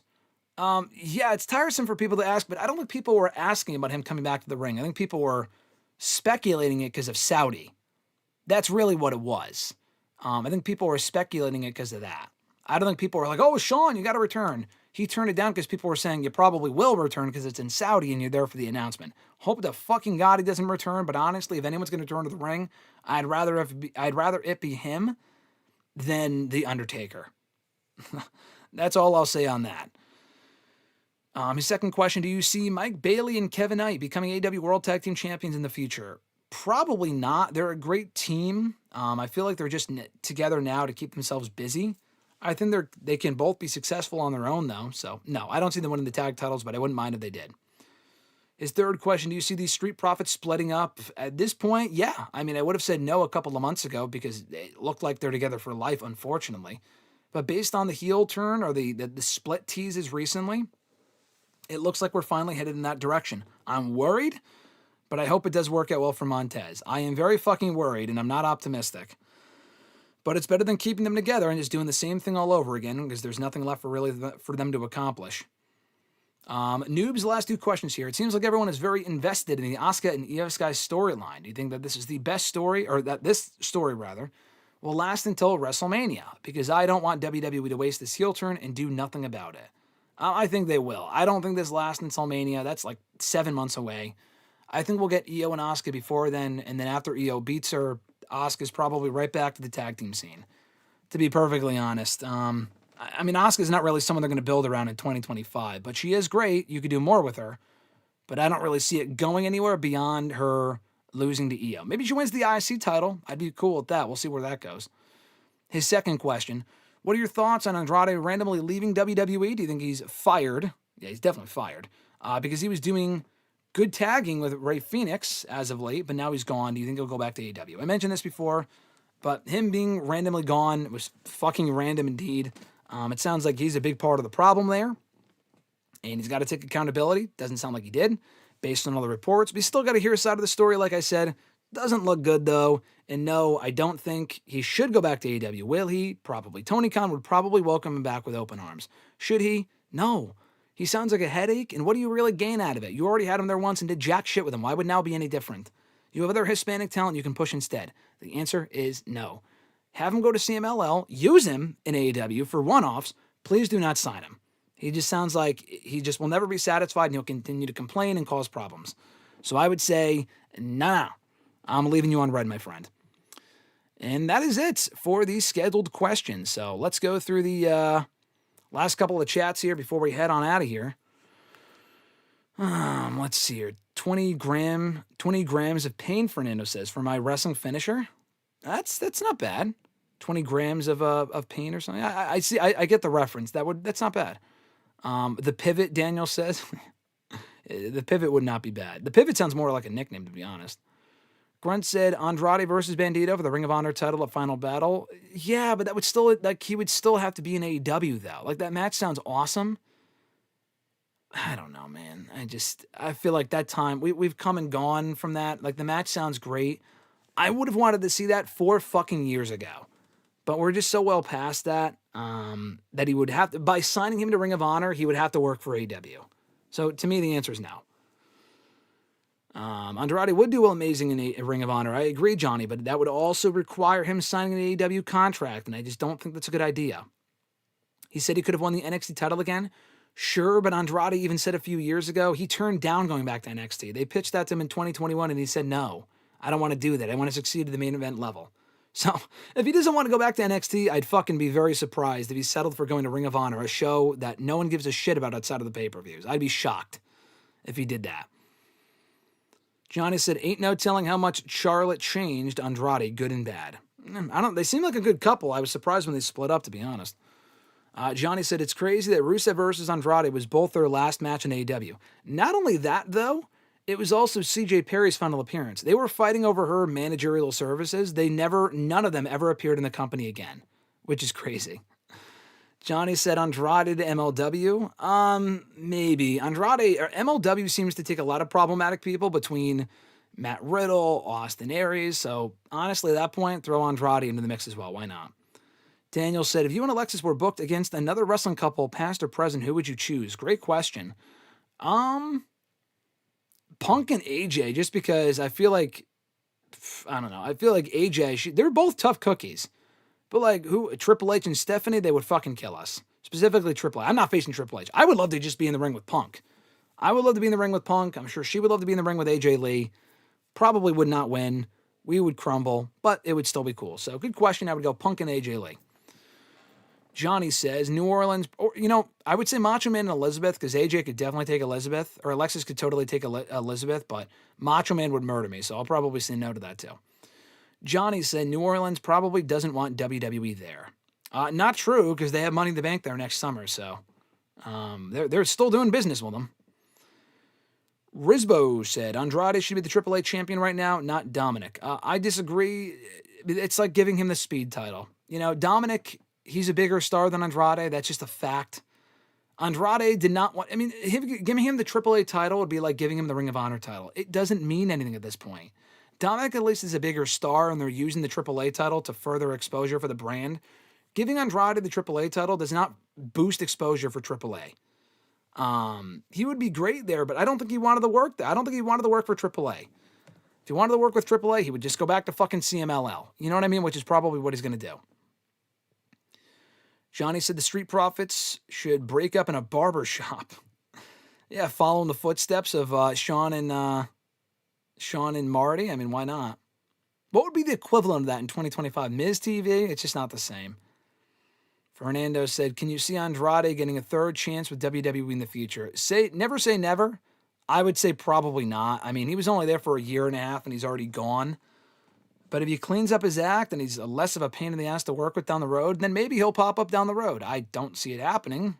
I don't know what they really gain from that, to be honest with you, especially now that he's not with Charlotte anymore. So my answer is probably no, but is it possible? Anything's possible. And it literally, even here on the show last week, Grunt asked me, is there anyone that it's possible to go from AEW to WWE back to AEW? My first answer was automatically Andrade. And then I stood corrected days later. I'm like, fuck, I think I might have called that. I could absolutely see Andrade back in AEW at some point. I just feel like the the circumstances, that's the word I'm looking for, surrounding his departure are so questionable. I don't really know what's gained from him going back to AAA, or to AEW rather. Best love triangle in wrestling history, Johnny says. He also says Hangman versus Kyle is going to be the match of the weekend. Probably will. I'm looking forward to it. It should be a great match. I'm looking forward to both shows. And on that note, folks, we will be back here on Thursday for WrestleRant Radio. So stay tuned for that. Probably around noon. Could be first things Thursday morning. Just keep on your notifications. You'll be notified every single time we go live here on the channel. Myself and Mr. Marceau, who I mentioned in detail earlier, will be live, or at least we should be. He wasn't here last week. Should be back this week to discuss more of Andrade's departure from WWE and also do predictions for WrestlePalooza and All Out this coming weekend. I'll also talk about my status for the weekend, where I'll probably discuss it or reveal it on Thursday's show. We'll keep you guessing until then, but nothing massive. But we got a cool thing going on. Pretty fucking stupid that we're doing it, but it's going to be fun. Looking forward to it. We'll talk more about the experience next week here on the show as well. But anyway, if you want to send in a question to this very show for next week's episode, and yes, Johnny, I am speaking things into existence. Hopefully it's more positive things and not stuff like that. But if you want to send in a question to the show, you can do so by tweeting me on the Twitter machine at WrestleRant with the hashtag AskGSM. Be sure to find me on Facebook as well, facebook.com/Graham.GSM.Matthews. Drop a comment on the post. I usually put up on Tuesdays, Monday nights rather, if not the wall itself. And last but certainly not least, drop your question down below in the comment section on this very video after it's done processing, of course, and after we're done being live. I'll include your question in next week's edition. Shout out one more time to our channel members: Alexis, Miss Mon Matthews, Dillon, DiGiacomo, Mrs. Renee, DJ Swerve1 at Swerve1 on IG, Daniel Malcolm at I'm Quarter on X, RJ Marceau at RJ_Marceau on X, John Ritland right here on YouTube, Real Honesty with John Ritland, Richie right here on YouTube as well, Red Planet Wrestling on YouTube, and Average Grunt at gruntwrestling.bluesky.social. Be sure to like this video on the way out. More information on how to become a WrestleRant All Access Pass channel member for shout-outs, early and ad-free access to certain videos, badges and emojis in the live chats. More information on that, $5 a month, down below in the description box. And that's about it, folks. Even though we'll be away this weekend, Alexis and I will still be live for WrestleRant Radio on Thursday, and I will still be live regular time. I should be anyway. Regular time and day for hashtag AskGSM next Tuesday. So nothing really changes. And coming up this weekend on the channel, my review of the Macho Man book that my friend John Finkel wrote. That's coming up on Sunday here on the channel. Tomorrow is GSM for GM episode something, season 4. So check that out when it goes up. I think it's 24 or 25. I don't remember, but that goes up tomorrow as well. Thursday, WrestleRant Radio. The excerpts from the show going up over the weekend, and my review of the Macho Man book that I just finished the audiobook for a few days ago. So a lot of content coming up. Be sure to subscribe and all that great stuff. I very much appreciate it. Thank you to everyone that joined here today, everyone here in the chat from earlier on and just now. Really appreciate you guys. You guys are awesome. I appreciate all the comments, questions, activity in the chat. Always a blast here on Tuesdays. We'll be live again on Thursdays. So again, hit that notification bell to be notified every single time we upload new content, and every single time we go live here on the channel, you'll be notified when we go live next here on Thursday for WrestleRant Radio. Until next time, guys, enjoy NXT Homecoming tonight, the AEW September to Remember show tomorrow, and both pay-per-views this weekend. We'll talk to you before then, though. Have an awesome one, folks. I'm Graham GSM Matthews, and I'll catch your ass down the road.